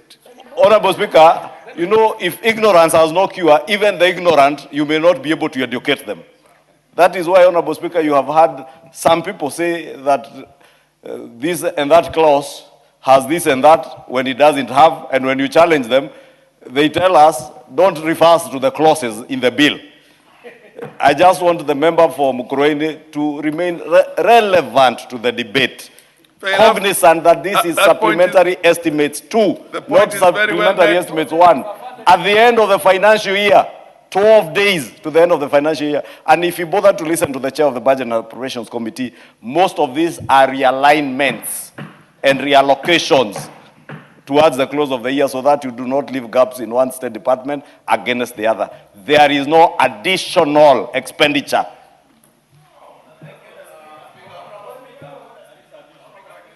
Proceed, Honorable Kaguchia. Allow Honorable Speaker, just a minute, Dr. Oudo. Honorable Speaker, arrogance is worse than ignorance. Honorable Speaker, this executive and this government has been misleading Kenyans by using Article 223 of the Constitution to spend money without approval of this House and come last minute to get approval. Honorable Speaker, that does not make it right either, Honorable Speaker. Why can't we be spending this money in the right areas of our economy? And so, Honorable Speaker, as much as is an article of the Constitution of Kenya, and the drafters of the Constitution had reason to give us powers, or to give the executive powers, to utilize Article 223 of the Constitution. And therefore, if that article was not useful to the country, we would never have enacted into law in 2010 when we enacted the Constitution. And any expenditure that comes under Article 223 is up to this House to oversight whether those funds are going to proper use. I wish the member was speaking to those issues, but not telling us that Article 223 You is made being... your point, Honorable Majority Leader. Allow the Honorable Kaguchia to make his point. Are you on a point of Honorable order, Speaker, Order. Honorable Speaker, the Article 223 would have been okay if we were using it to help get medication and drugs in hospitals. If we were using it to build and construct roads, but not for hiring choppers, not for hiring jets, which have massage seats, not for moving from... Honorable Atandi, is on a point of order. The chair of the Budget Committee. Honorable Speaker, I know I will have my chance to respond when I'll be replying. But I just wanted to inform the House that for this particular... You cannot inform the House. Do you wish to inform I wish to inform the Honorable Kaguchia. Honorable Kagucha, do you wish to be informed? That... Be informed by Dr. Oudo, sorry, not by the... Yeah, Dr. Oudo, please. Honorable Speaker, let me reframe my concern. That... If it's a point of order yes, and you want to... Yeah, it's a point of order. You want to clarify... Yes, I would like to clarify. Yes. I would like to clarify that even though the majority leader has explained the purpose of Article 223, which is an act which is in the law, and we have used it before. But for the sake of this, for the sake of the matter before the House, yes, we are not regularizing any expenditure under Article 223. So therefore, the Honorable Kagucha is out of order to be continuously talking about Article 223 as if it is something that is before the House. The supplementary bill before us, supplementary 2, SMS 2, has nothing on Article 223. So let him be informed. Thank you. Honorable members, for purpose... What's your point of order? On order to who? Who is out of order? I know you can't inform him because his time is up. But order. Honorable Kaguchia, I give you half a minute more. But please be relevant and use your time properly.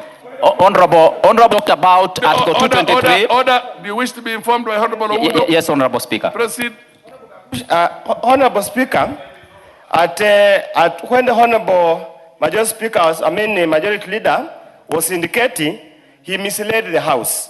This particular supplementary budget has got an increase of 18 billion above what was approved in this House. Just wanted to go on record so that I inform him because he was given wrong information. This supplementary budget has an increase of 18 billion and is stated here in order number 14 of today's standing order paper. Thank you, Honorable Speaker. Thank Honorable Oudo, for the information. Honorable Speaker, you can see the hypocrisy and the... Order, prosecute your... Honorable Speaker, the point is that the majority leader is the one who alluded to Article 223, what the budget chair is talking about. Honorable Speaker, the point is that we have 6.3 billion Kenya shillings that is being proposed in this supplementary budget for the 4 higher offices in this country. And that is what we are opposing, and that is what we are saying. We must remove this money and give it to the children of this country, use it to buy drugs, use it to construct roads, Honorable Speaker, because it is not right that we use a whooping 200 million Kenya shillings in the office of the Deputy President, a whooping 1 billion Kenya shillings in the State House, 1.55 billion Kenya shillings in the internal security, and in the National Intelligence Services, 3.55 billion Kenya shillings. Honorable Speaker, this is wrong, and Kenyans must know how their money... Time is up. Honorable Murugara. Yeah? Honorable Murugara. Honorable members. Thank you. Thank you very much, Honorable Speaker. Honorable Speaker, we must always get these notions which are wrong out of the way. Number one, we are doing exactly what we are empowered to do, which is to approve a supplementary estimate brought to this House.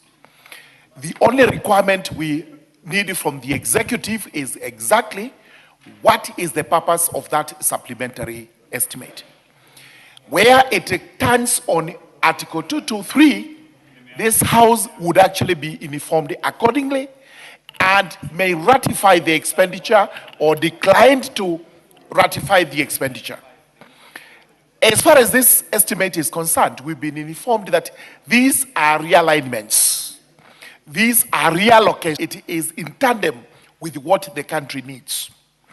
It is wrong for us, honorable members, to say one state department is not important, another state department is more important, while in actual fact, we do have budget allocations for each of these state departments.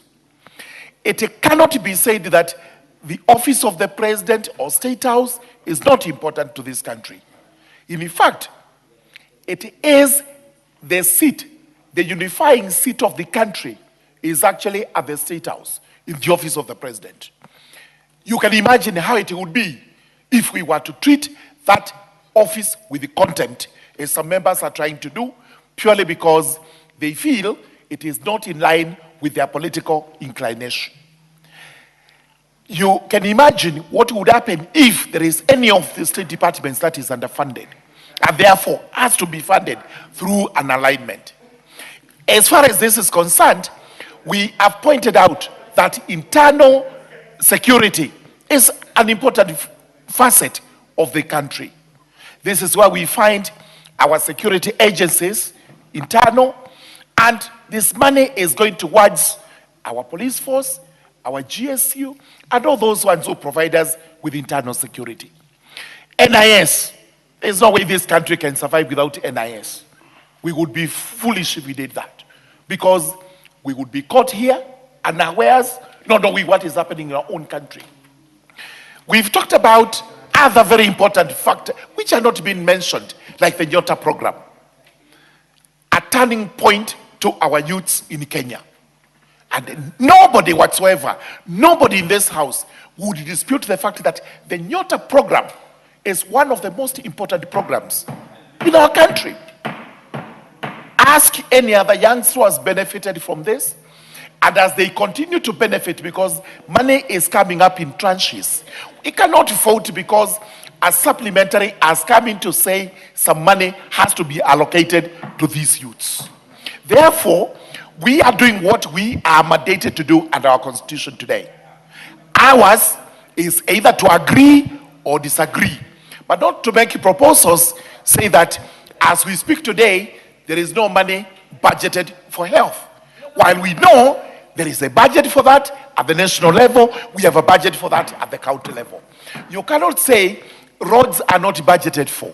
In fact, it is inappropriate for this debate because there is a budget for roads here and at the county level to what has been introduced by the Budget and Appropriations Committee. And thank you very much, Honorable Atandi, because you went through this very quickly, absolutely, so that you can align it with what the House requires.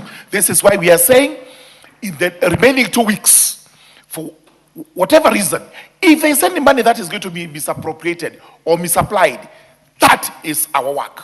That is why it's called oversight.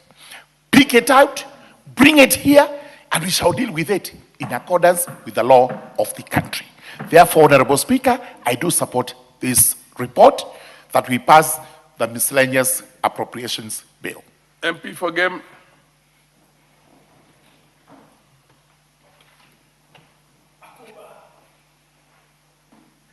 Thank you, Mr. Speaker. I rise in support of the motion.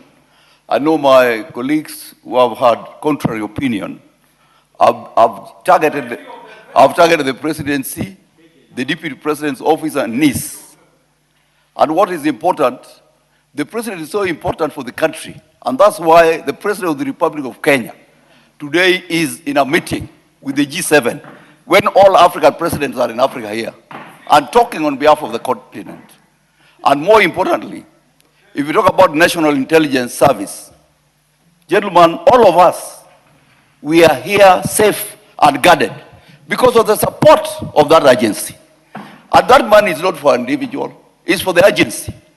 So we should be wary of what we say because the public is watching us as leaders. But having said that, Mr. Speaker, I rise on point of order 95. Order.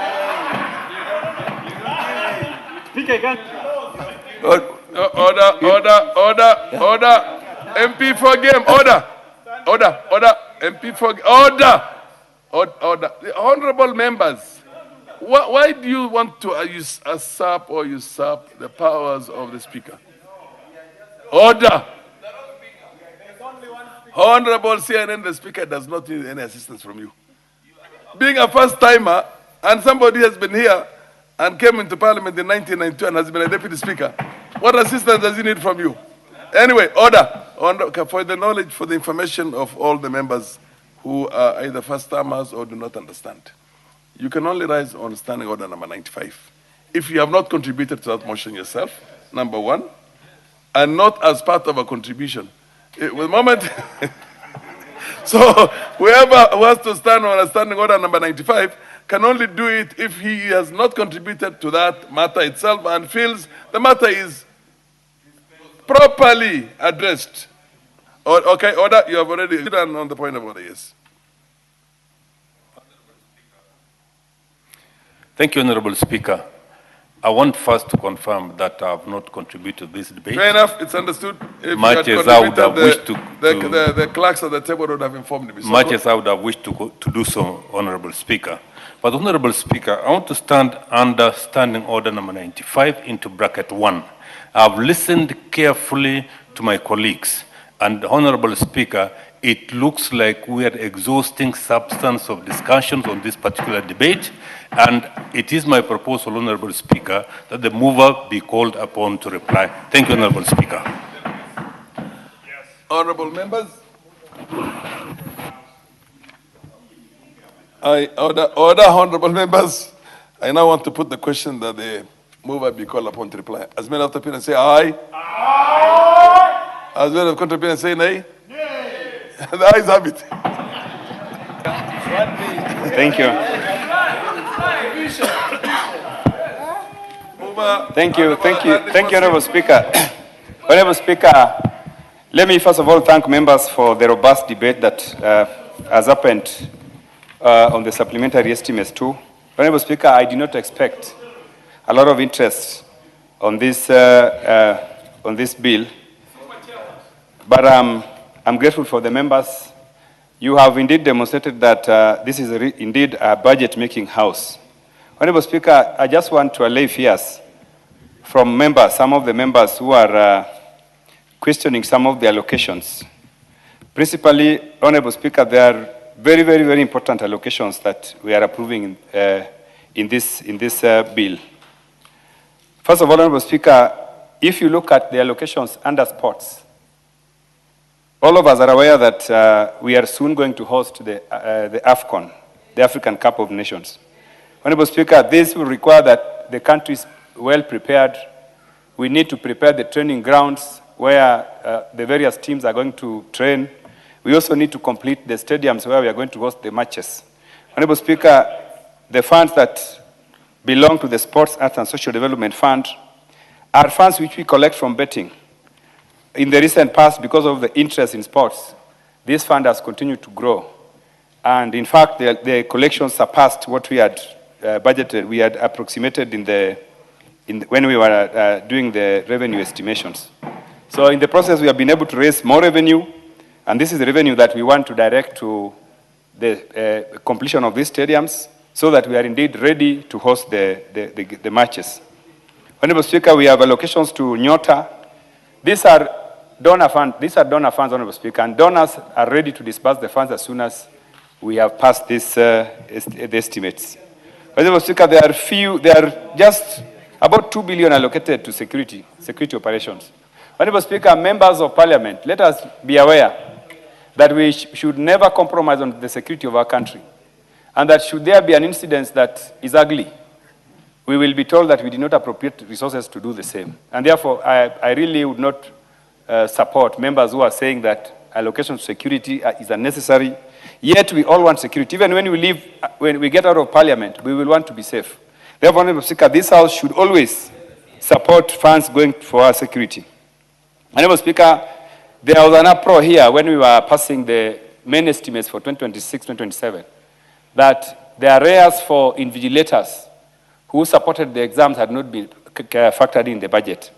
I want to confirm, Honorable Speaker, that in these supplementary estimates, we have 1.5 billion which is going to be used to sort out the arrears of those teachers who supported the invigilation process when our students were doing exams.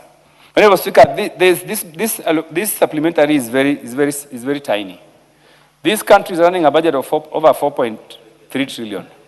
So an amendment of about 18 billion is not something that should cause us to behave as if the country is going to lose so much when we pass these limited adjustments. Honorable Speaker, with those many remarks, I would like to move and I would like to reply.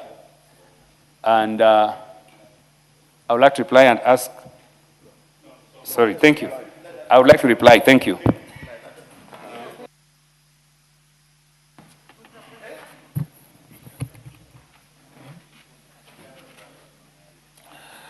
Honorable members, I now put the question that this House adopts the report of the Budget and Appropriations Committee on its consideration of the second supplementary estimates for the financial year 2025-2026, laid on the table of the House on Wednesday, the 17th June, the year 2026, and pursuant to Section 39 of the Public Finance Management Act, Cap 412A, and Standing Order number 243. 1, Roman 1, approves an increase of the current expenditure for the financial year 2025-2026 by Kenya shillings 7,619,000,000 in respect of the votes contained in the first schedule. Roman 2, approves an increase of the capital expenditure for the financial year 2025-2026 by Kenya shillings 10,618,023,911 in respect of the votes contained in the first schedule. Roman 3 approves an overall increase in the total budget for the financial year 2025-2026 by Kenya shillings 18,237,023,911 in respect of the votes contained in the first schedule. And Roman 5 makes financial recommendations as contained in the third schedule. Will as many of the opinion say aye? Aye. Will as many of the contrary opinion say nay? Yes. The ayes have it. Next order. Order number 15, the Plant Protection Bill, National Assembly Bill number 28 of 2025. Second reading. Majority Leader, would you want to move that or you want it? Thank you, Honorable Speaker. Honorable Speaker, I rise to move that the Plant Protection Bill, National Assembly Bill number 28 of 2025, be now read a second time. Honorable Speaker, allow me first to thank the Committee of Agriculture who considered this bill and took it through very extensive public participation, because this is a very critical bill in a country like ours, which we pride ourselves of being an agro-based economy. Honorable Speaker, you members are aware that in an agro-based economy like ours, productivity, especially of our food crops, is very critical, not just in the matter of sustaining our food security, but also in ensuring that we are stable as a nation, because without food security, instability as a nation comes into play. Honorable Speaker, the provisions of this bill is quite a lengthy bill, Honorable Speaker, with almost 60-something, 75 clauses. And it is important, Honorable Speaker, I continue to re-emphasize the number of clauses in the bill, so that those like the member for Kobchai, the Honorable Kalasinga, who are purporting a finance bill has 169 clauses, and referring to a bill saying that clause 169 in this bill, and the bill had only 57 clauses, so this bill has only 75 clauses. So for those who are not very keen in reading bills, it's important that you go through every clause of a bill so that as you legislate, you are aware what are the provisions of each and every clause in a bill. That is what good legislators do. Good legislators don't listen to propaganda out there, watch the things that are being said on TikTok clips or what is being said on social media, then come to propagate that on the floor of the House. You make the House look unserious and actually expose your own sense of ignorance and lack of wisdom. I do not want to say foolishness, it is lack of wisdom.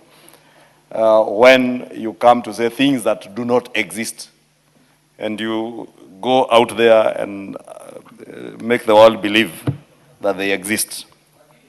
Therefore, this bill, Honorable Speaker, is repealing the Plant Protection Cap 324, which was enacted during the colonial government in the year 1937, principally to secure Kenya's agricultural value chain.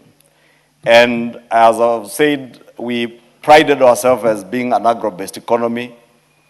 And indeed, being an agro-based economy, a lot of legislative interventions have happened over the years since 1937. But it's become important that we now relook at this Plant Protection Act that was enacted in 1937. And specifically, the bill seeks to modernize our structures to handle the rapid transformation that we are seeing in our agricultural sector and the global dynamics of agricultural trade. And I say the massive transformation in our agricultural sector because, Honorable Speaker, you remember 3 years ago, we were unable to feed ourselves. 3 years ago, we were importing sugar. If Kenyans have forgotten, sugar was trading at over 500 shillings a kg of sugar in our supermarkets. Our other food crops, like maize flour, was trading at 260 shillings in our supermarkets. Honorable Speaker, if you protect me from the member Joshua Kimilus, or someone who is shouting from his seat. Order, Honorable Joshua. I'm not going to mispronounce your name again. So, yes, what's your point of order? What's out of order? Mr. Speaker, I respect Majority Leader, but does he has powers to abuse me by calling me Kimilu? Kimilu, not Kimilu, is an abuse. And I want Majority Leader to withdraw and apologize to me, because that's an abuse. Mr. Speaker. Yes. Honorable Speaker, you know, even himself, he seems to be uncertain what his name is. Point of order for KJ. I do not seek to interrupt my majority speaker, but Mr. Speaker, in this house, we come from different parts of the country. Yes. And the speaker who is on the seat himself is on record being unable to pronounce the name of the honorable member. Yes. So, Mr. Speaker, some of these are not things that we should waste our times about on the floor. I think, Mr. Speaker, the honorable leader of majority was on a great point about misinformation and heckling on the floor of the House. So, Mr. Speaker, I think what he was calling you to is to call him out on heckling while members are contributing in the House, Mr. Speaker, and Honorable Joshua Kimilu. I had said from the beginning, I will not make a mistake the way I made it last time. I know the honorable member is called Kimilu. Proceed. Thank you, Honorable Speaker. It may be difficult for some of us to pronounce names, but anyway, they are not important. Well, what is more important? Majority Leader, order. You are the one who You are the one who corrected me last time. Honorable Speaker, last time when you mispronounced that name, he shouted from his place and you aren't hearing what he was saying, so I heard what he was saying.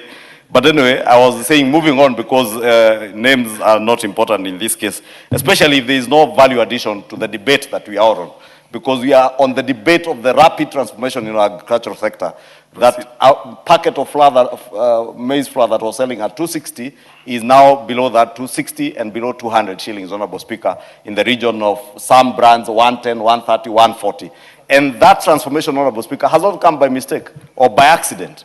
It has been out of deliberate policy decisions that have enabled our investment, our huge investment into the agricultural sector. Honorable Speaker, that investment, whether it is in the seed input or fertilizer subsidy program, which we just allocated another 19 billion shillings, Honorable Speaker, to ensure that this rapid transformation continues. So that those of us who are fond of inciting people around the price of unga, remember some time back there was an unga revolution, then we'll have to get an agenda for themselves to ride on. Just like you have seen, Honorable Speaker, today, unfortunately, there are a handful of members, about 14 members of parliament, who are trying to incite emotions in the country around the question of the finance bill, simply because they could not articulate clear issues that were of concern to the people in the finance bill, because some clearly had not read that finance bill. Therefore, the global dynamics in the agricultural trade, Honorable Speaker, I was speaking about, are also issues that touch on climate change, on the use of organic fertilizers and artificial fertilizers. And those global dynamics are changing in the way we manage our agricultural sector, and we must be cognizant of these things and be able to create legislation that speaks to the issues that people are addressing in the world. Because there are places today, Honorable Speaker, where people are insisting on only organic foods and foods that are used, are grown using organic matter. And therefore, part of what this bill is speaking to are these global dynamics in agricultural trade to ensure that we align ourselves and our country's agricultural sector with the changing world or the changes that are there in the world. And therefore, this bill, Honorable Speaker, equally repeals the act, that old act, to align with the current constitution and give clear roles to both levels of the government in the sector, because when we enacted the first Act of Parliament in 1937, there was one unitary national government. Now we have two levels of government, the national and the county governments, and you are aware that the agriculture as a function of government has since been devolved to our county governments. And therefore, this bill seeks to ensure that we have a harmonized way of relations, or there is a harmonization of relations between the two levels of government. And we have removed the historic regulatory duplication and friction that existed between our two levels of government. Therefore, the national government is being given its own mandate in ensuring that we retain border surveillance and international policy decisions. But then when it comes to managing of local plant clinics, building farmers' capacity, execution of on-ground pest management, that has been set aside to be done by the county governments, Honorable Speaker.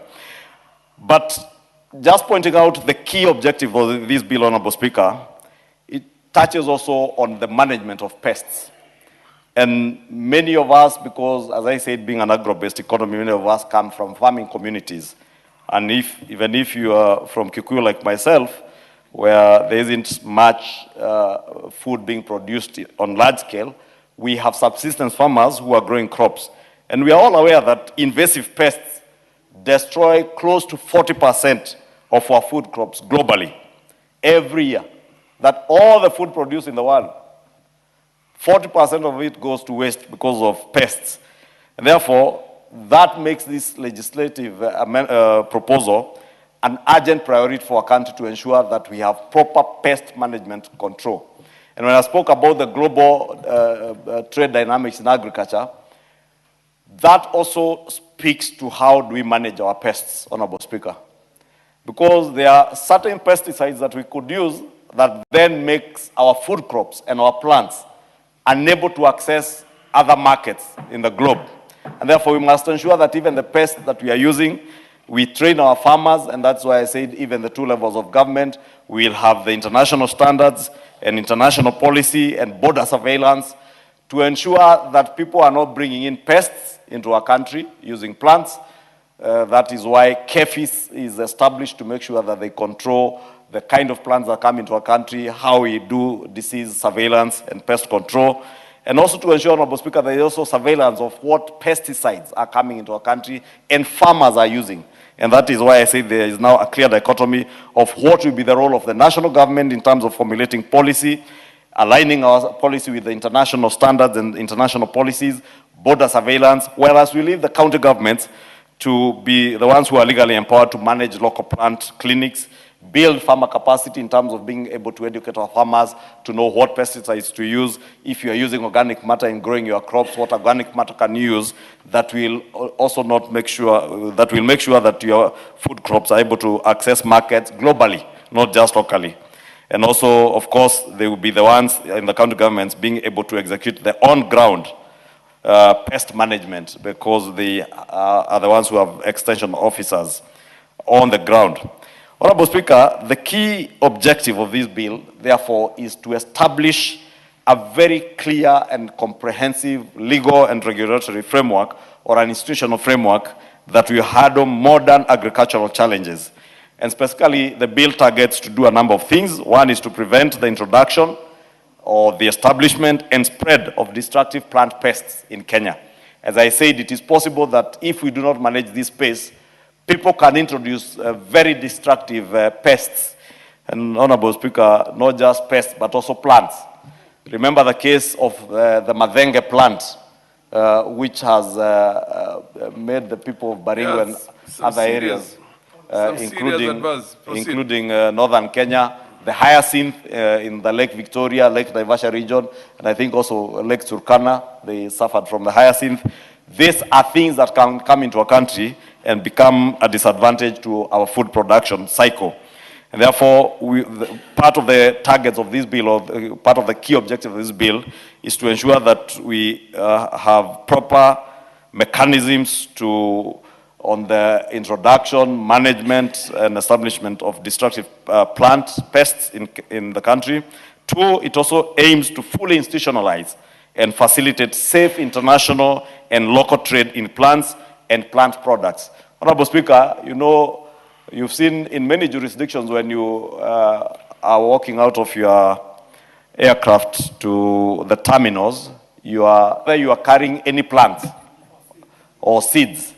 And we want to ensure that even in our own country, Honorable Speaker, because I have not seen that at JKIA, we will now have a legal framework that will ensure that people are able to declare, so that even if it's a flower you are coming with from outside, you go to Tokyo and you find a beautiful looking flower, or another capital city, and you want to carry its seeds of that plant into the country, we must be sure that you have approval from KEFIS. Honorable Speaker, this bill also seeks to formally align Kenya with global standards, as I said, by giving full effect to the International Plant Protection Convention, which we are a signatory to, and therefore we will use this bill to give effect or formally align our country to the global standards that we are signatories to, like that International Plant Protection Convention. The bill further seeks to effectively manage transboundary and migratory pests that threaten national food security. You remember, Honorable Speaker, like 4 years ago or so, maybe 4 or 5 years ago, in 2020 or 2019, there was an invasion of locusts. And I remember the then Minister for Agriculture, I think it was Peter Munya, telling people to photograph pests, the locusts, and send the photos to the ministry. Because we lacked that effective transboundary and migratory pest management system. Therefore, we want to create that mechanism so that the current Minister for Agriculture, should there be an invasion from any of our neighboring countries or from one country to the other, will not stand up to tell us, you take photos of locusts and send to the ministry, then we'll be able to establish whether it is a harmful one or the unharmful one. We will have a system now where you are able to manage this transboundary migration of any harmful pests, so that you're able to track them and know if there is an invasion of a harmful pest that would diminish our food crops or our plants, you arrest it in time. The bill also establishes a very comprehensive institutional framework that coordinates plant protection across both levels of government. As I said, this is a bill that is dealing with a matter that touches on devolved levels of government, and therefore, even upon passage in this House, we expect that it will go to the other House. Clause 7 and 8 of the bill, Honorable Speaker, designates the Kenya Plant Health Inspectorate Service, KEFIS, that I had referred to, as a national plant protection organization. And by formalizing KEFIS, Honorable Speaker, through this bill as our global inquiry and contact point, the bill ensures that the Kenyan agricultural exports command unmatched regulatory and trust across international markets. And this is very important, Honorable Speaker, because I said people out there who are sensitive to the kind of plants or food crops they are eating want to be certain that if I get tea from Murarandia Tea Factory in Muranga, that tea is grown in line with the international and global standards in terms of the pest control mechanisms that have been applied on the plants, in terms of whether people want organic tea, organically grown tea, that if KEFIS has certified that, KEFIS now is our reference point for this, and it becomes a global inquiry and contact point for our country, that any person out there can be confident that what has been certified by KEFIS is in line with the international standards set out, and therefore this further strengthens our strength in the global agricultural markets, and we'll be able to have our food crops, our cash crops being able to access our international markets without having any non-tariff trade barriers because people are not certain whether you adhere to international conventions on pest control, how you manage your plants. Honorable Speaker, the other thing I think I could touch on is clause 11 to 14 that creates the specialized Kenya Technical Committee on biological articles and control agents to aggressively fast-track the risk analysis and registration of eco-friendly biofertilizers and organic soil conditioners. Because, Honorable Speaker, again, if we lack a system where we have such a technical committee that is dealing with biological articles and control agents, it is possible, and we have no system of doing risk analysis and registration of eco-friendly biofertilizers, organic soil conditioners. We could find manufacturers of some of these biofertilizers and organic soil conditioners producing things that may be harmful, 1, to our plants, 2, to our health, or 3, to our soil, and make our country or our soils less productive. And the only way to safeguard that is to make sure that we have a technical committee of biotech specialists who will be able to analyze whatever is coming into our country to ensure that the biofertilizers or whether it is soil conditioners that we are using, first, are not harmful to ourselves, they are not harmful to our soils, they are not harmful to our plants, and they will not in any way interfere with the ecological balance of our agricultural productive areas or our soils, Honorable Speaker, because again, biological warfare in today's world is real. And you may find people who don't mean well for you, sending you bioagents or things that will come and spoil your soils, or even spoil the variety of plants that we are using as food crops. Honorable Speaker, I spoke about border surveillance and enforcement powers that I don't need to belabor, because that, again, as I said in the bill, has been designated to our national government, and the roles of the county government are also clearly stipulated. Honorable Speaker, clause 44.1 and 45.1 collectively establishes the dedicated national and county plant health emergency response committees to provide a highly synchronized, swift crisis management structure where biosecurity breaches occur. Because, Honorable Speaker, and case in point is that issue of locusts. This had nothing to do with biosecurity. It was just an invasive pest. But you remember those 4 or 5 years ago, there was absolutely no coordination between the county governments in Isiolo, in Marsabit, I think also parts of Laikipia where this invasive pest came from, and the national government. That is why you had the minister then telling members of the public to take photos of the locusts. But if there was a coordinated way of working between the two levels of government, and that is what this bill is seeking to do in clause 44.1 and 45.1, that you have a coordinated mechanism between the national and the county plant health emergency response committees such that if there is any biosecurity danger anywhere within our country, the county government at the local level is able to arrest that, and they're able to coordinate with the national institutions to be able to arrest things before they become catastrophic to our food security or our food basket. Honorable Speaker, as I said, this bill is very detailed. It's not one among the bills that people can come here to contribute to without having read.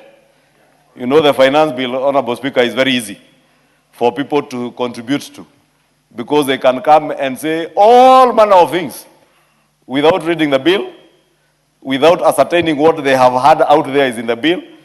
That is why you had a very serious leader, or a leader who ought to be a very serious leader in this country, purport that the finance bill had a clause that was converting all leasehold land. Imagine including my small piece of land that is freehold. He purported that it was going to be converted into leasehold. And you know, I pitied my good friend and learned friend, because he's a senior counsel, he's a lawyer, he's a former vice president, he purports to be a presidential candidate. But you know, when you are a presidential candidate, leave alone a presidential candidate, when you aspire to be anything, anywhere, or to lead anyone, anywhere, you must have your facts on your fingertips. And all it takes is simple reading, Honorable Speaker. This bill is very massive, as I said, 70 plus clauses. The finance bill was only 57 clauses. Only 57.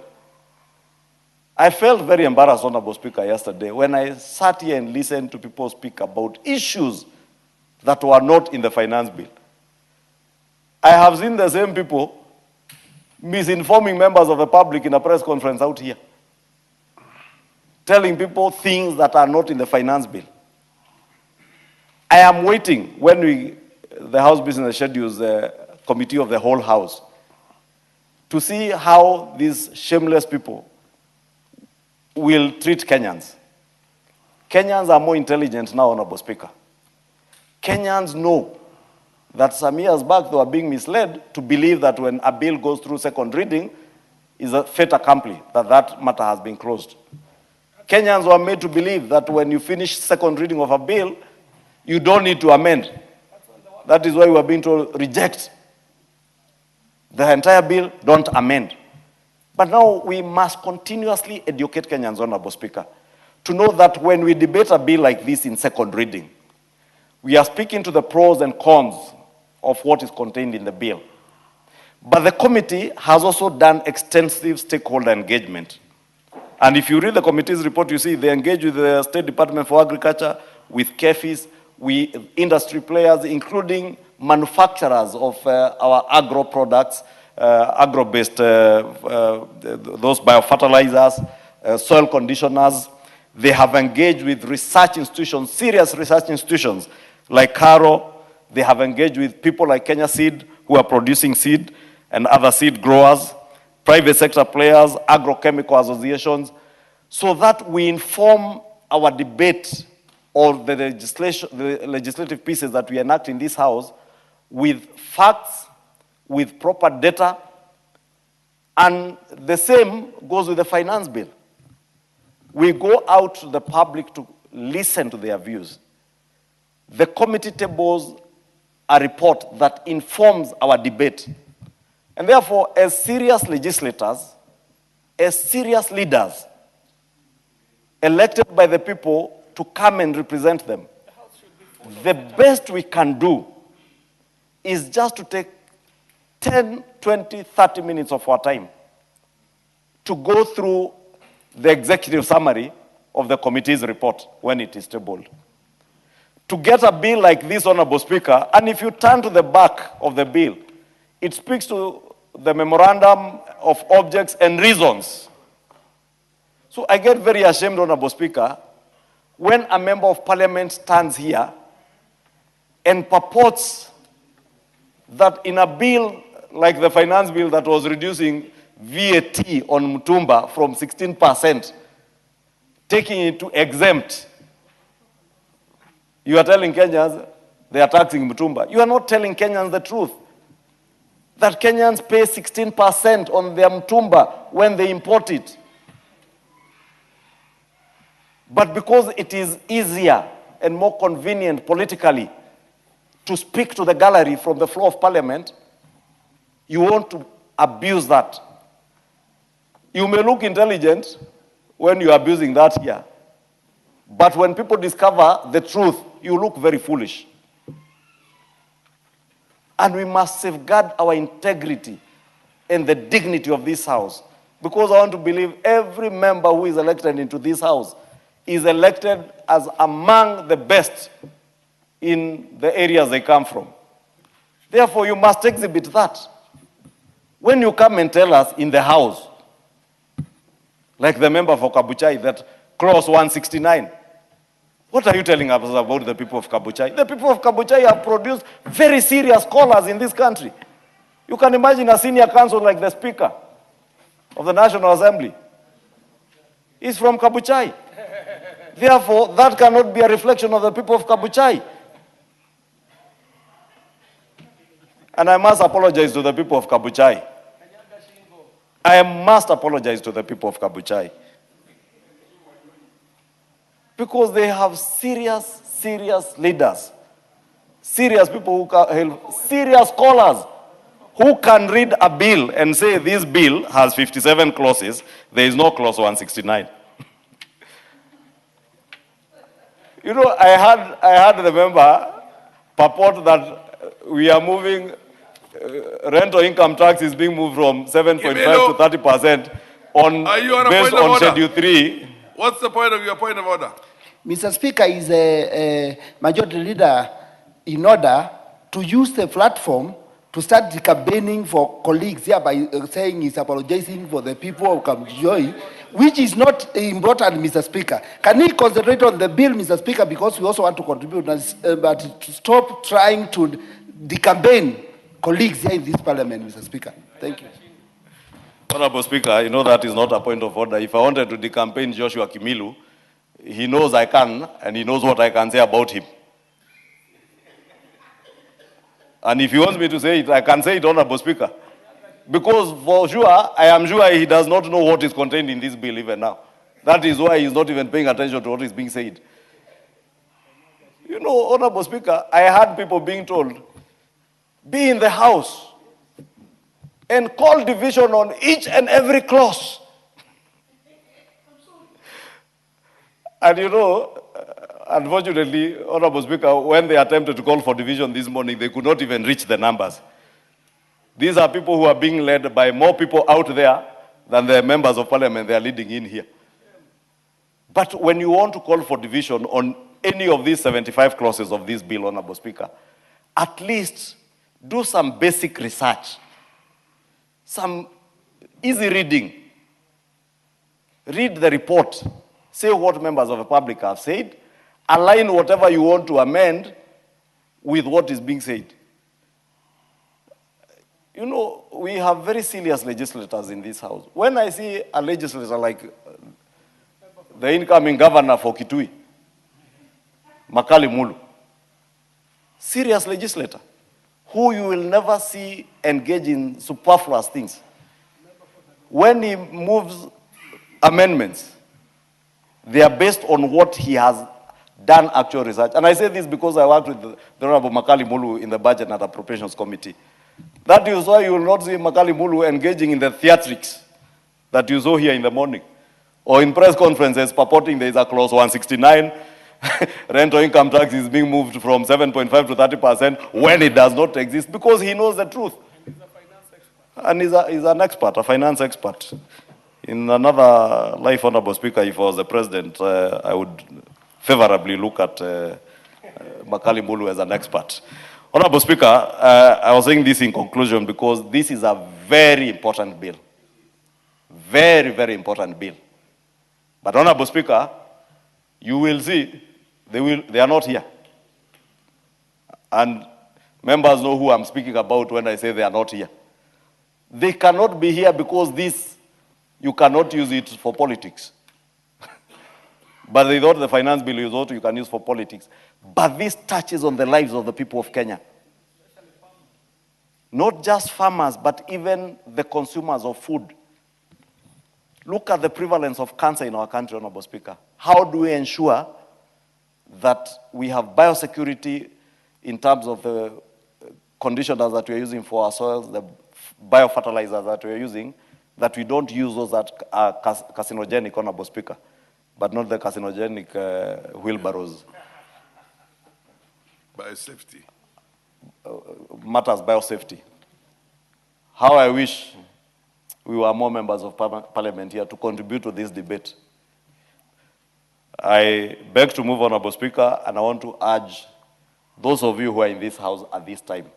This touches on the safety of the food you eat, our food security as a country, and our health as a people, and our relations with other countries in the global agricultural trade. Therefore, I want to beg that you support and urge Kenyans to also support this bill, as I thank Kenyans in a very special manner. And allow me to do this, Speaker, because it is out of this debate. Allow me to use this opportunity to thank Kenyans in a very, very special manner. Because when those in the opposition attempted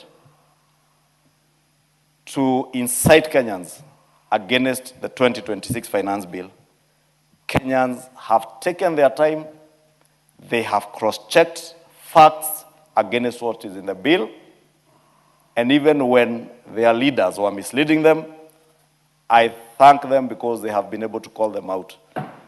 I thank Kenyans who have called out those who came to incite them on the floor of parliament without even knowing the color of the bill, or knowing how many clauses were there, or knowing what was contained in the 57 clauses, or knowing the import of what was in the schedules.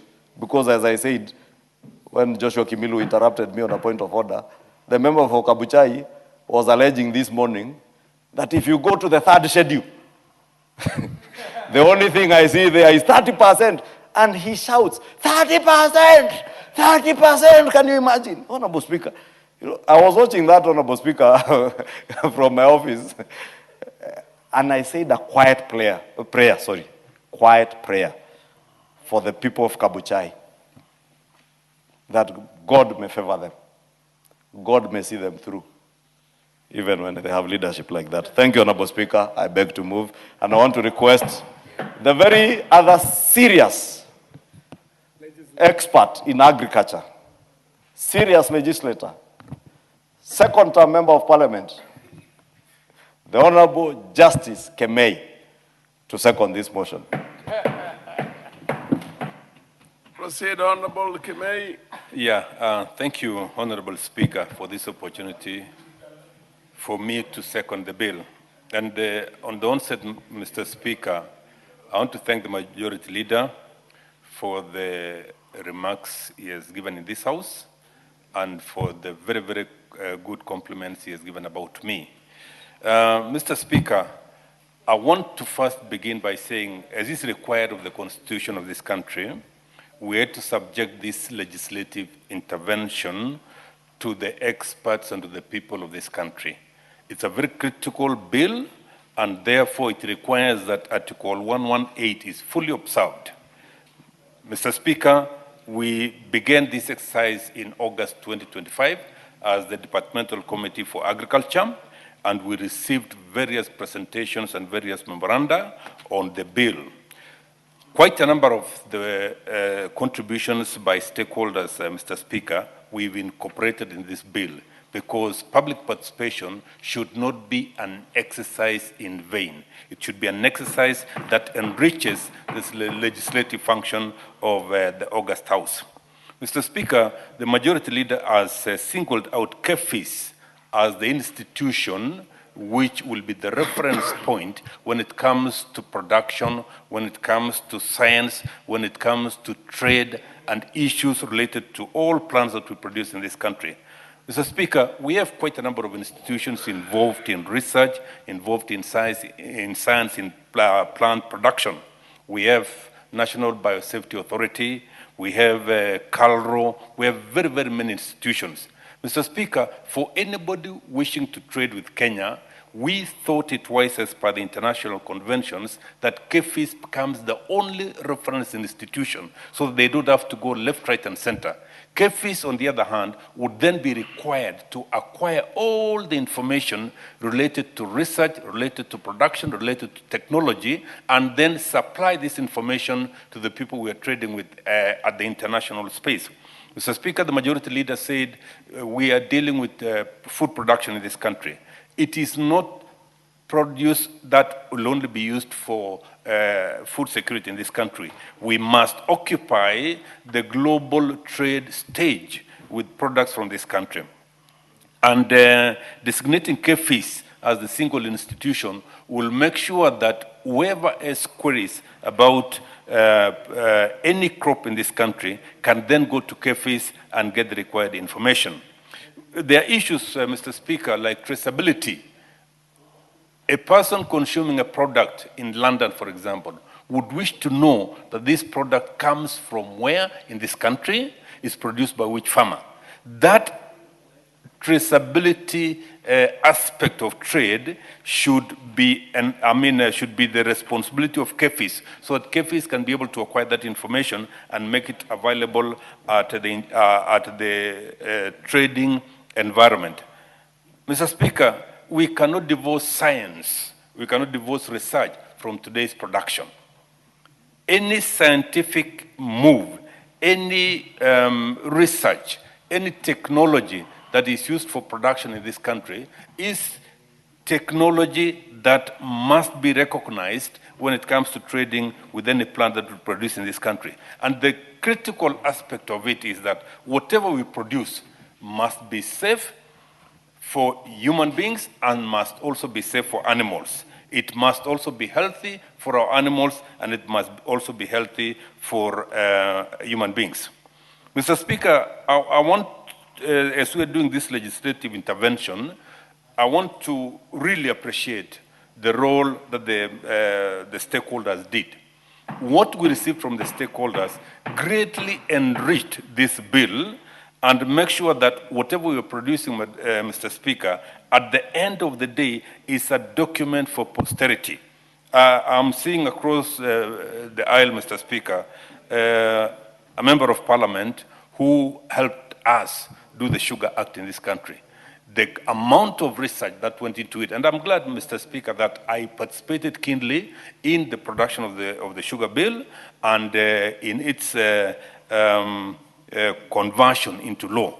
I want to appreciate the role he did. The stakeholders also gave us so much input when we were producing that bill, Mr. Speaker. We must also appreciate them.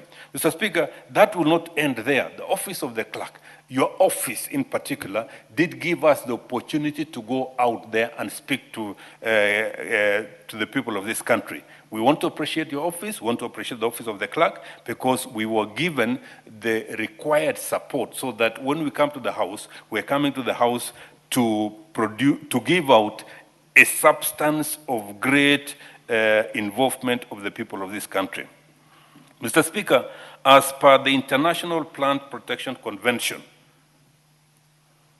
we are saying the representative of KEFIS in any international convention, the representative of this great international institution in this country is KEFIS. And I want to ask KEFIS that today we're going through times when we have pests, when we have pesticides, when we have other harmful production techniques, that KEFIS must now be fully on the alert, because we're putting Kenya on the international trade environment, and we must be correct when it comes to the things we're doing. Mr. Speaker, I don't want to belabor the objects and the reasons for the bill.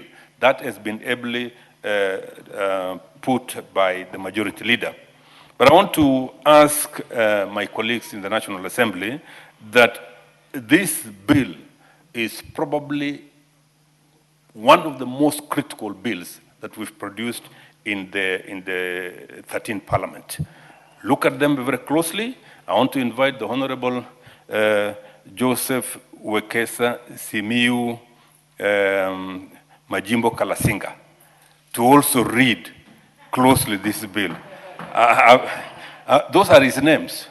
The Honorable Joseph Wekesa Simiu Majimbo Kalasinga, to read this bill very, very critically because it affects production in Western Kenya. And he should be able to make a pronouncement on this bill if he has read it quite widely. Mr. Speaker, I don't want to belabor. There are very many of the 75 clauses. The majority leader has gone through them. And I'm sure at some point the Agriculture Committee will be able to make more contributions. The entire team, Mr. Speaker, is in Mombasa at the moment on duty. So I'm the only one remaining behind, as is required. You cannot get all members of a house or all members of society to be out at any given time. I've been asked to remain behind so that I can be able to provide some input in this bill. With those few remarks, Mr. Speaker, I beg to second. Thank you.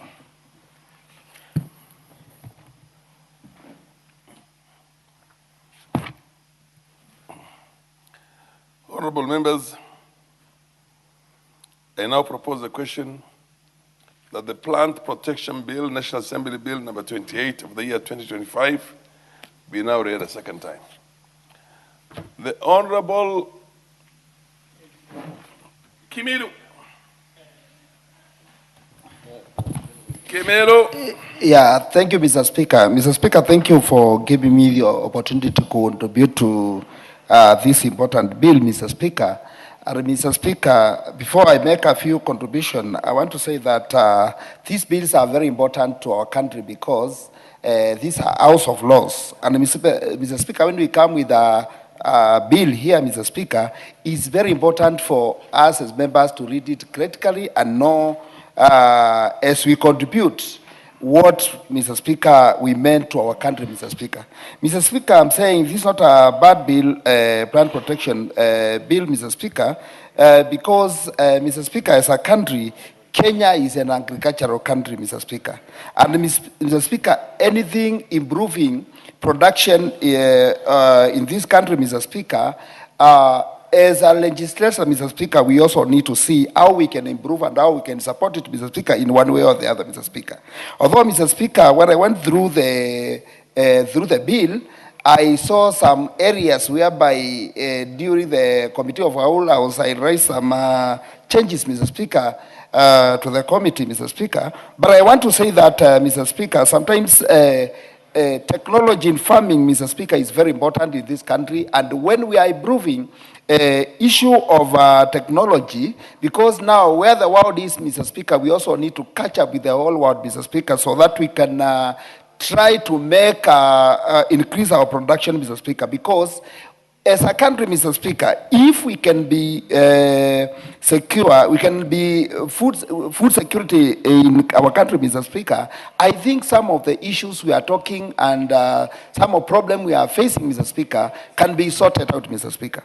So I think, Mr. Speaker, when we talk of some of the low earners, like the farmers in the villages, they are suffering of pesticides.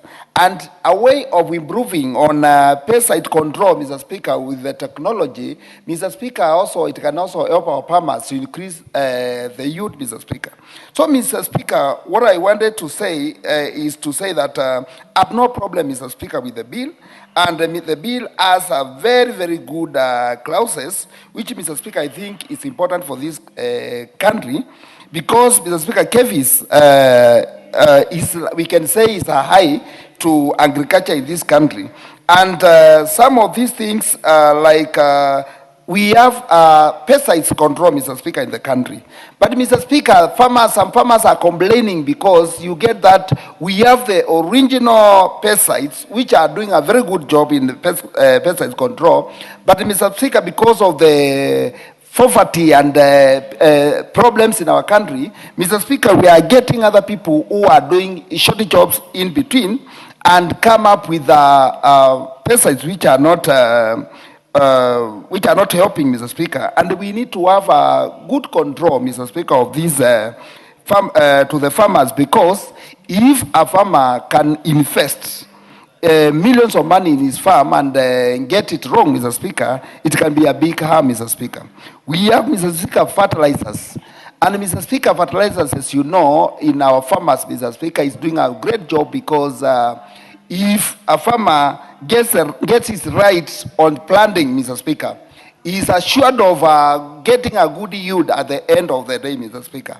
And that can also help our farmers, Mr. Speaker, to improve on their earning and also make their daily bread, Mr. Speaker, for one day, which is, Mr. Speaker, the way as members of the parliament, we also need to think on how we can do this, Mr. Speaker. Mr. Speaker, today we were talking of finance bill, Mr. Speaker, and there are so many complaints on the finance bill which we are talking about. Mr. Speaker, some of these issues cannot be solved by pressing Kenyans to dig on their pocket, Mr. Speaker. But if we can come up with a formula whereby we can concentrate on, first, Mr. Speaker, improving agriculture in this country. Mr. Speaker, I think even looking money to, for our budget, Mr. Speaker, it cannot be a problem. So, Mr. Speaker, if we can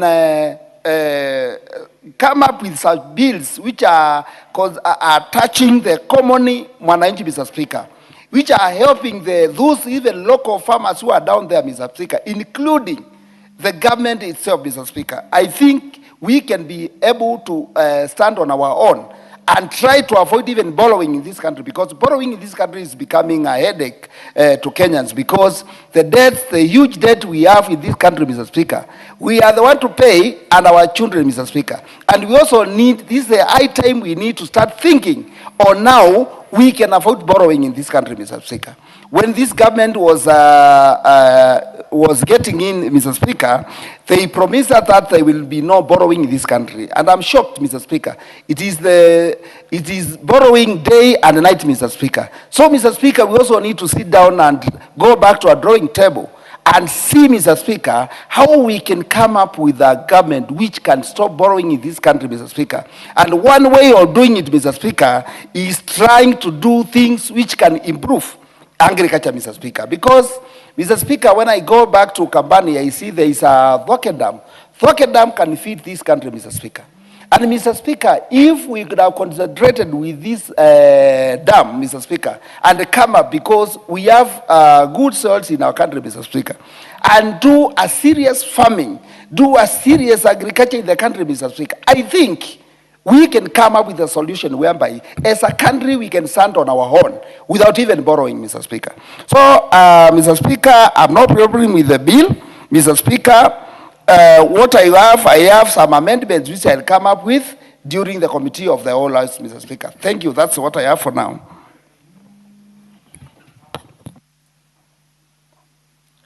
Honorable Murugara, followed by Honorable Wangwe. Thank you very much, Honorable Speaker.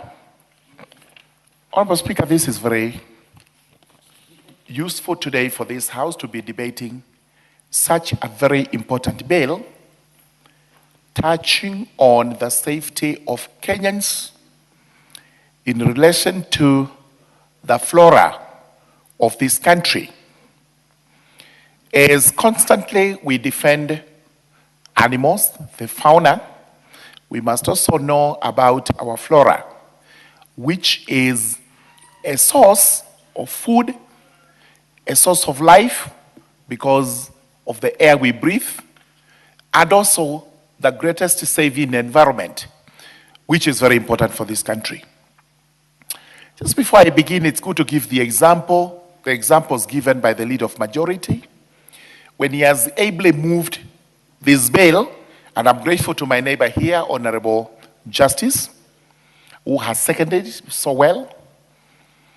We have a plant in northern Kenya and northeastern Kenya known as Mafenge. Mafenge is said to be named after Isaiah Mafenge, a former administrator for this country. I cannot remember whether he served in the northern side of Kenya and northeastern, but he said that he actually went to Israel. He found this plant sprouting in that country. It's a very nice canopy. evergreen, and he thought this was the solution to our problems in the arid northern Kenya. So he brought the plant here without any studies, without any form of authorization. He just brought the plant, planted it, and it started doing very well. Little did we know that this plant, once it starts generating, it doesn't stop. It actually colonizes. Number two, it has no shade because it has very sharp thorns. If it pricks you, you instantly develop gangrene, and you're likely to find yourself to the grave unless you have an amputation. And when the animals consume it, especially the seeds, they lose their teeth.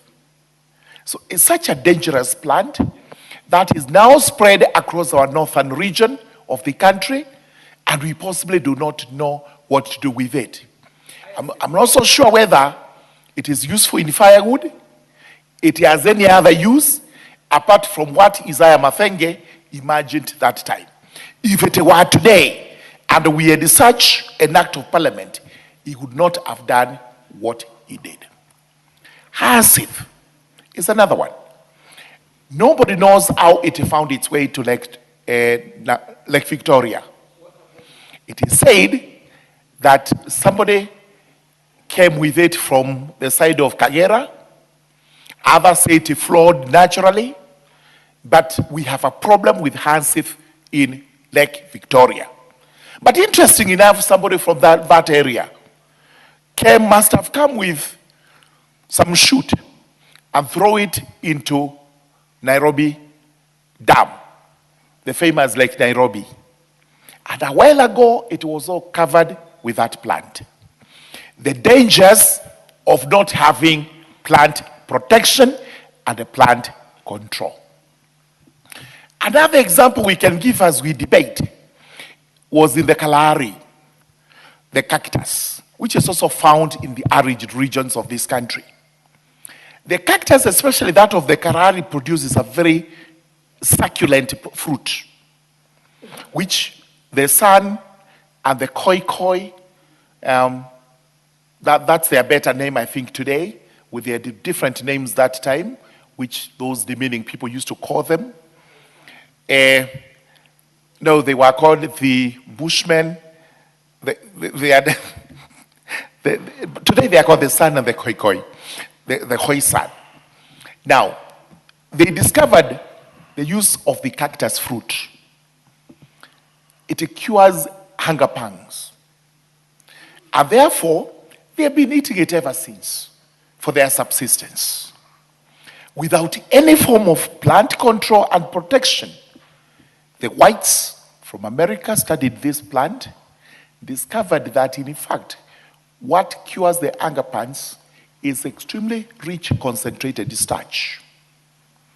And therefore, they took the plant to their country, pretending that they were going to study, but it's now confirmed that they have it over there for starch manufacturing. So, to avoid such piracy, and to ensure that our country is not invaded with plants that are undesirable, it is vitally important that this House passes this bill. This bill has biosafety as its aim and objective. It has also biosecurity, which is extremely important. But also, most important towards the end of the bill, you'll find that it deals with pesticides and possibly insecticides. As we continue to grow various crops in this country, properly indicated by the leader majority, we lose up to almost 50% to pesticides, purely because we do not have a proper way of controlling those pests. This act, with the provisions it has, will now ensure that the government puts into place mechanisms to ensure that pests are dealt with and that we actually have gains from our agricultural production. Most importantly, let's look at what we are importing. Leave alone suppression of noxious and invasive weeds or plants. We also have management on toxics, which are actually brought to this country in the form of insecticides or pesticides. We know very well that it is said that we continue to use some of the pesticides that were banned in the European countries and in the Americas long time ago, purely because they were discovered to be dangerous to human health. It is also said that even some of the drugs we use on our livestock and possibly what we use to spray our crops are banned in those countries. As a result of which, we rear our animals, we cannot export their products because we have used those drugs. We grow our very good crops, we cannot export those crops because we are told they do not meet the standards because we have used pesticides that are banned in those countries and therefore they do not qualify. Time has come for us to wake up as a country to put in place mechanisms to ensure that all our plants are protected. That's number one. Number two, that all our products are also protected and are fit for market and human consumption. Because when these countries tell us we cannot export our crops and our animal products, when they say that is not fit for human consumption, what happens in the country where, without much care, without much ado, we consume those products without questioning? This is the reason we have prevalence of diseases, including the killer cancer, worse than any other disease known to mankind. And for sure, whether we like it or not, cancer is attributable, in most cases, to what we consume. Therefore, this law, which replaces an old archaic act, which was used by the colonialists those days, is now what we should enact so that we have plant protection to safeguard our biosafety and our biosecurity. I beg to support. The Honorable Wangwe, followed by the Honorable KJ. Thank you, Honorable Speaker. Honorable Speaker, allow me on the onset to support this bill, the Plant Protection Bill, National Assembly Bill number 28 of 2025. Honorable Speaker, this bill is really overdue.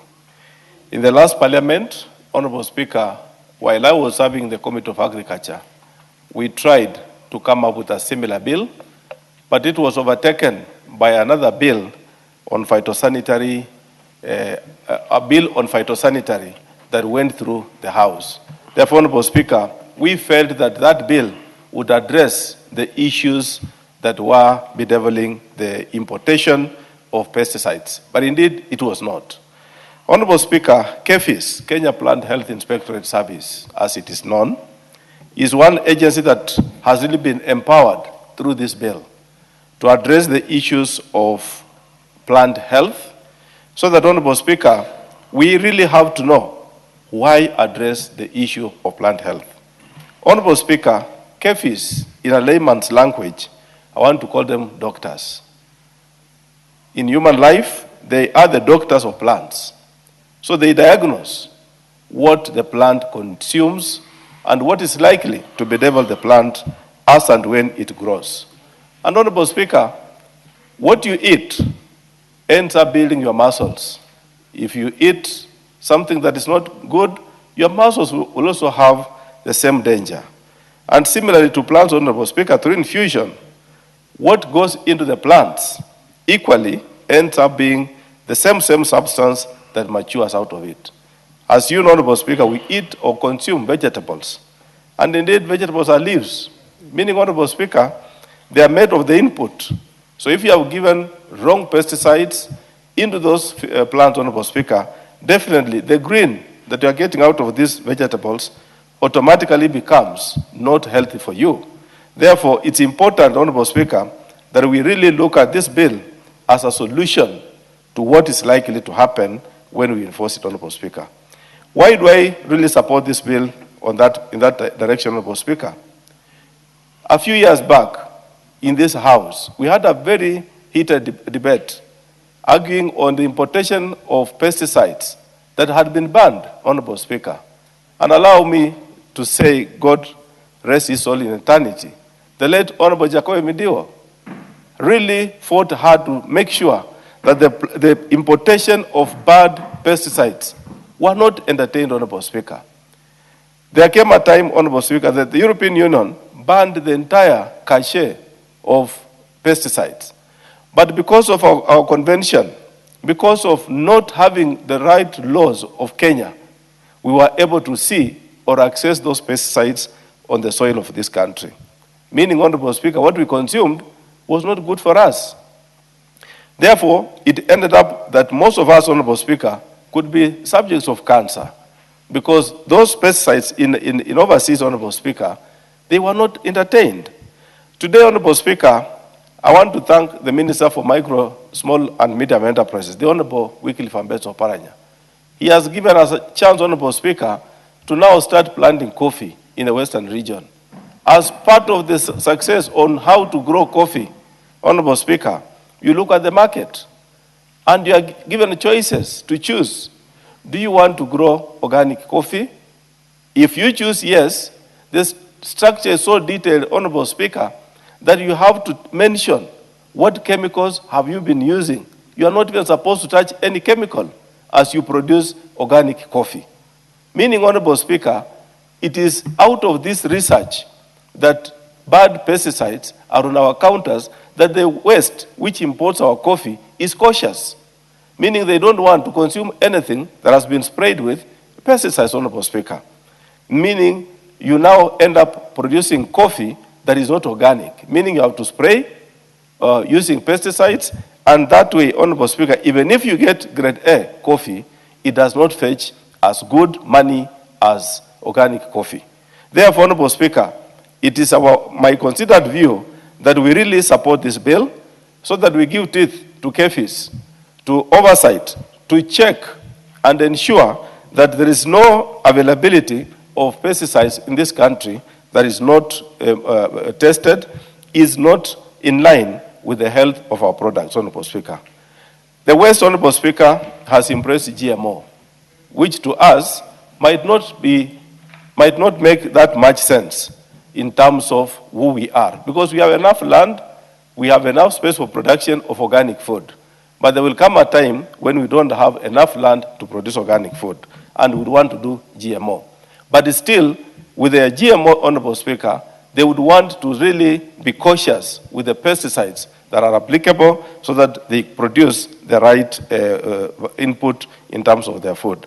Therefore, Honorable Speaker, having had Calro with us, which is an equivalent of KEMRI, Honorable Speaker, I consider Calro as a research organization that undertakes any kind of development in terms of research of plants and animals, Honorable Speaker. But now, KEFIS being the doctors of the plants, I look at the two organizations, Honorable Speaker, working closely together so that we have a very robust environment which can support the plant health in this country. Honorable Speaker, looking at the structure of the bill as it has been made, Honorable Speaker, I want to impress and suggest that all this will be achieved, Honorable Speaker, if we support the Committee on Agriculture to fund KEFIS properly. So that, Honorable Speaker, we do not have an institution which only can be able to be good on paper, but not good at implementation. Honorable Speaker, KEFIS reports to me in terms of PIC. And one of the issues that have come up, Honorable Speaker, in one of our deliberations is that at the port of entry in Mombasa, they have been put on the sidelines. They have not been allowed to access the main control room to make sure that they check all the entry of pesticides or any entry of substance that could be of importance to them to check. Similarly, Honorable Speaker, they have no personnel or they have weaker personnel at the border points. Meaning, Honorable Speaker, let us support them. Let us give them this bill, but also support them in terms of the budget, so that we don't just have a good bill and they don't have the budget to staff this staffing to undertake this role, Honorable Speaker. Therefore, I want to support this bill, having known cases from the financial side, that this is a good bill which we should endear and make them work. I want to wish the CEO of KEFIS happy times, because, Honorable Speaker, Professor Theophilus is one of the few professors of plant health that we have in this country. And if we give him this bill at this hour, I'm pretty sure that he's going to implement it and support this country so that we protect fully whatever comes into this country should not really interfere with our health in future. Thank you so much, Honorable Speaker, and I support this bill. The Honorable KJ, MP for the Goreti South. Mr. Speaker, I must thank you. There are very amazing afternoons when you're on the seat, because you being a ranking member of this house and a man who has served this house for a good duration, we do really enjoy the sessions as you are chairing, as you are doing this afternoon. And I do notice that we are in transition, Mr. Speaker. Yes. An equally able member of this house is taking up to the seat. And I do want to also say that he himself, being an accomplished lawyer, is in fact a good leader of the House and does perform the roles of Speaker very well. Mr. Speaker, even in transition, I must start by saying that I stand to support the plant protection bill that has been brought to us, Mr. Speaker. And Mr. Speaker, as a House, we do note that we are passing this new bill so that it replaces a 1937 bill, which was then the Plant Protection Act of 1937. And we must remember, Mr. Speaker, that 1937 was in colonial Kenya. And a lot must have happened in this country in the sphere of agriculture in the time that has passed since this bill was passed. And I think the House is right to be attending to this matter at this very opportune moment when a lot is happening globally, especially with the scientific advancements and the progress that has been made in agriculture up to date, Mr. Speaker. And so, in a sense, one of the things that we're doing is bringing our agriculture and agricultural practice, agricultural trade to the times that we are in and into the future. Mr. Speaker, this bill is clear that it seeks to establish a comprehensive legal and regulatory and institutional framework to handle modern agricultural challenges. And this is the work of this House, Mr. Speaker. Mr. Speaker, we have found ourselves in a regime as a country where we have suffered the misfortune of dumping, Mr. Speaker, where crops, seeds, plants have been introduced to this country in a manner that would not be defined in a better way than dumping. Some of the crops that have been dumped here, Mr. Speaker, have been deteriorating the environment. We are talking about the Madenge plant.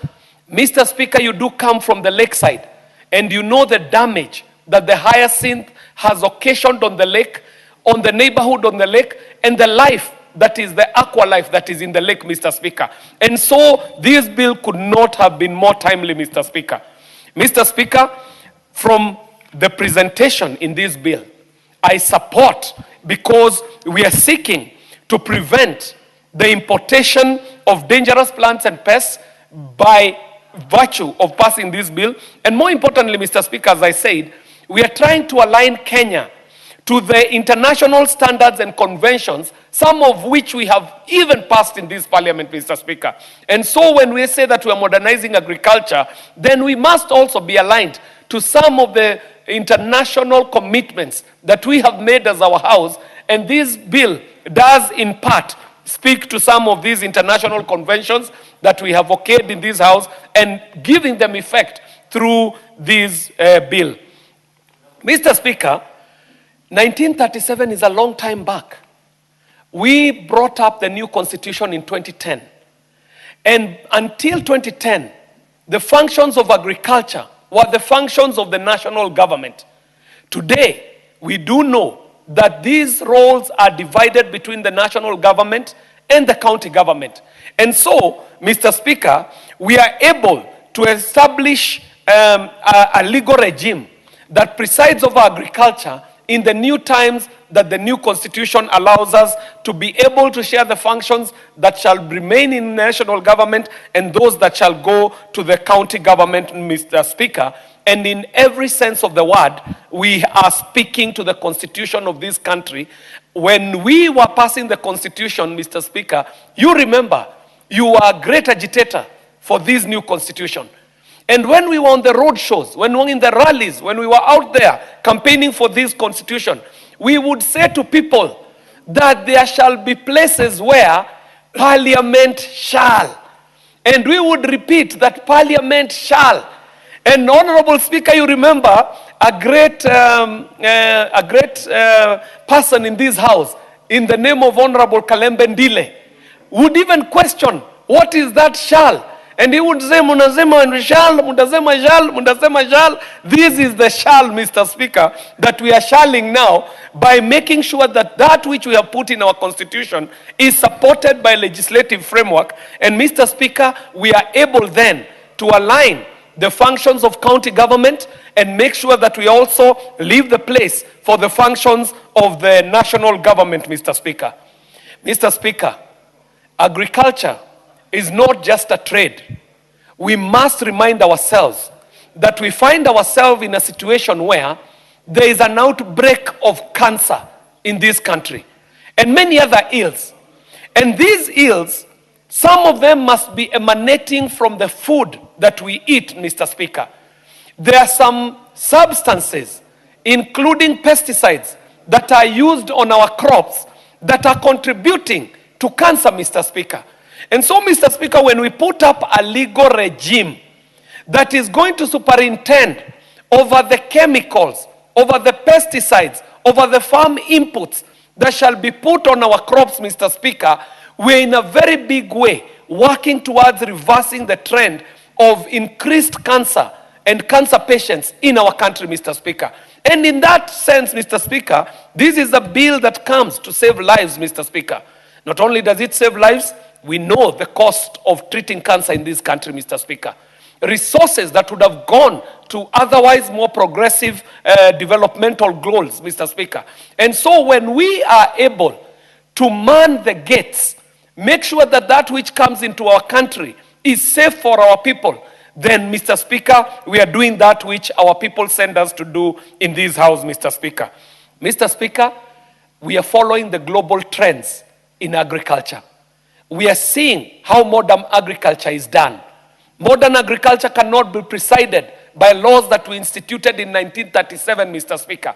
And so I'm supporting this bill because in modernizing the regime of laws that are presiding over agriculture, then, Mr. Speaker, we are keeping up with the global trends and we are winnowing to be able to see that which works for Kenya, that which works for our people, and we are able to lock out that which is not beneficial to our people. Mr. Speaker, I am hoping that the institutions that are mandated with the job of presiding over the matters of agricultural input shall take it on from here. And I do pray that we shall see subsidiary laws up to and including regulations that shall speak to this bill when we pass it, Mr. Speaker, so that the detail of how we intend to make sure that we rein in on the ills that I have mentioned can be attended to through the subsidiary regulation, just as this House has taken up the Constitution as the mother law and being able to extract bills and acts out of it. We pray that the legislation that follows to this is true to the spirit of what has been put up here, Mr. Speaker. And Mr. Speaker, it is important to also note that where we are heading, this bill does not just speak to agriculture. We are in a country where we are running out of land, Mr. Speaker. I come from a constituency called Dagoretti. Dagoretti was traditionally agricultural land. Dagoretti, the farms of Modangari, the farms of Kiawariua, the farms that are called today Karen, these were agricultural lands, Mr. Speaker.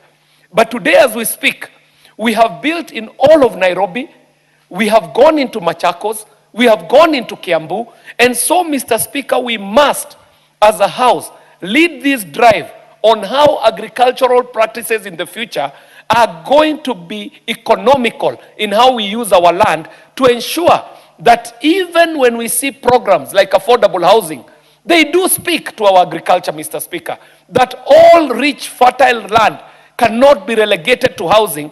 In fact, it should be left for agriculture. And for these many reasons, Mr. Speaker, I do stand to support and I do pray that we shall pass this bill, and I hope members will be here when we are prosecuting in the committee stage so that these inputs can be an additional build to this bill as it exists. Mr. Speaker, I do support. That's very elaborate, Honorable Kiarie. The Honorable Irene Mayaka is now recognized to make her contributions. Thank you, Honorable Speaker. Honorable Speaker, I also stand to support this particular bill because, Honorable Speaker, especially the fact that we are largely an agricultural country, this is very important. And it's actually worrying that it's taken us several years for us to be able to review this particular bill. Because of the importance of agriculture, the place it has in our country, and secondly, because we've had a lot of changes and revolutions that have happened in this country and in the rest of the world. And Honorable Speaker, I was actually hoping my senior, the Honorable KJ, when he was speaking, that he would also touch on matters relating to technology, the fourth industrial revolution, and AI in relation to plant and pest monitoring. Because, Honorable Speaker, first of all, when you look at the specific weeds that really affect our country, and we've talked about the madenge, we've talked about hyacinth, but also, Honorable Speaker, there's another weed called the donda that has become very notorious, especially in the western region. It's affecting tea in our regions. I actually brought a statement to that effect because it's becoming quite a concern. And some of these interventions that have been mentioned in this bill are very important because it's about time that we review how we are actually doing plant protection. Honorable Speaker, I just want to lay a bit of emphasis on Part 5 of the bill, which speaks about border surveillance, control, and monitoring. And Honorable Speaker, the reason why I want to emphasize on this, and I'm hoping that we'll be able to bring amendments to this, is because it speaks about the use of machinery and equipment. But also, Honorable Speaker, if you would have a look at our Kenya Civil Aviation Authority, it's a bit limiting because right now in a lot of jurisdictions, we are having the use of drones by farmers so that they are able to do monitoring, especially in large farms, for them to be able to do proper monitoring at lower costs and to spray and to actually do it at a lower cost. But when you look at our Civil Aviation Authority laws, it's actually limiting because it states that you can only use an aircraft operated certificate and it must be by a pilot. Whereas, Honorable Speaker, if you look at, for example, what the EU has done in terms of their Safety Aviation Authority and the US, they've actually done something called the VLOS, which is the Visual Line of Sight, that allows smaller drones to be used, 25 kgs, that go up to 400 feet. Honorable Speaker, these are some of the interventions and amendments that we need to do in this House so that it also allows our farmers to be able to use such similar interventions. Because, Honorable Speaker, in this day and age, when we are having the president of this country being invited to the G7 to make remarks about Africa, and one of the things that he really emphasized on is that he said that Africa is not a mistake. Africa can also be a continent that offers solutions. So we need to lead from the front as the legislation of this country by supporting his prayers and interventions of saying that we as Africans can also have solutions that also make interventions and ensure that we are supporting our local people, we are supporting the farmers, and ensuring that even as we say that legislation has to work, legislation also has to be encompassed with interventions that are innovative, interventions that allow us to even have more production, interventions that make the cost of production become lower, and interventions that seek to ensure that our production is actually increasing and growing, so that eventually, Honorable Speaker, we are able to reduce in terms of crop production and making us have availability of more food so that we can use in country and also export to other countries, Honorable Speaker. So, Honorable Speaker, with those few remarks, I want to support this particular bill, and also, as I said, preparing to come with amendments so that we can see how else we can ensure that this works even better for us. With those few remarks, I submit and I support. Thank you. The Honorable Jackson Kosgei. Thank you, Mr. Speaker, for giving me this opportunity to also weigh in my thoughts. And from the onset, I support the bill on the Plant Protection Act bill that it is not only timely, but we were late because Kenya depended on agriculture as one of the mainstay and support system for our economy for the last 60 years. 1930s, the movement of human beings was limited. It is not like it is today. It is faster. We have more entries into the country, and the possibility of polluting our plants in agricultural sector is very high. So, Mr. Speaker, the management and prevention of plant pests and diseases is a timely and it is a very important undertaking by this country as we debate in this August House. We know it, if we do so, we will safeguard the agricultural production, that we are producing the right plants and the right agricultural products that is good for human consumption, and also the protection of our natural ecosystem. We also have to safeguard our trade, as my colleagues have prosecuted before, that our plants and our agricultural products cannot be banned in the international markets. ECOA, is it what you call ECOA or OCOA, Mr. Speaker? The market we get in North America from Africa, and Kenya had it, I think it is renewed now. What kind of products do we take to them? We limit our possibility of doing trade with the international markets.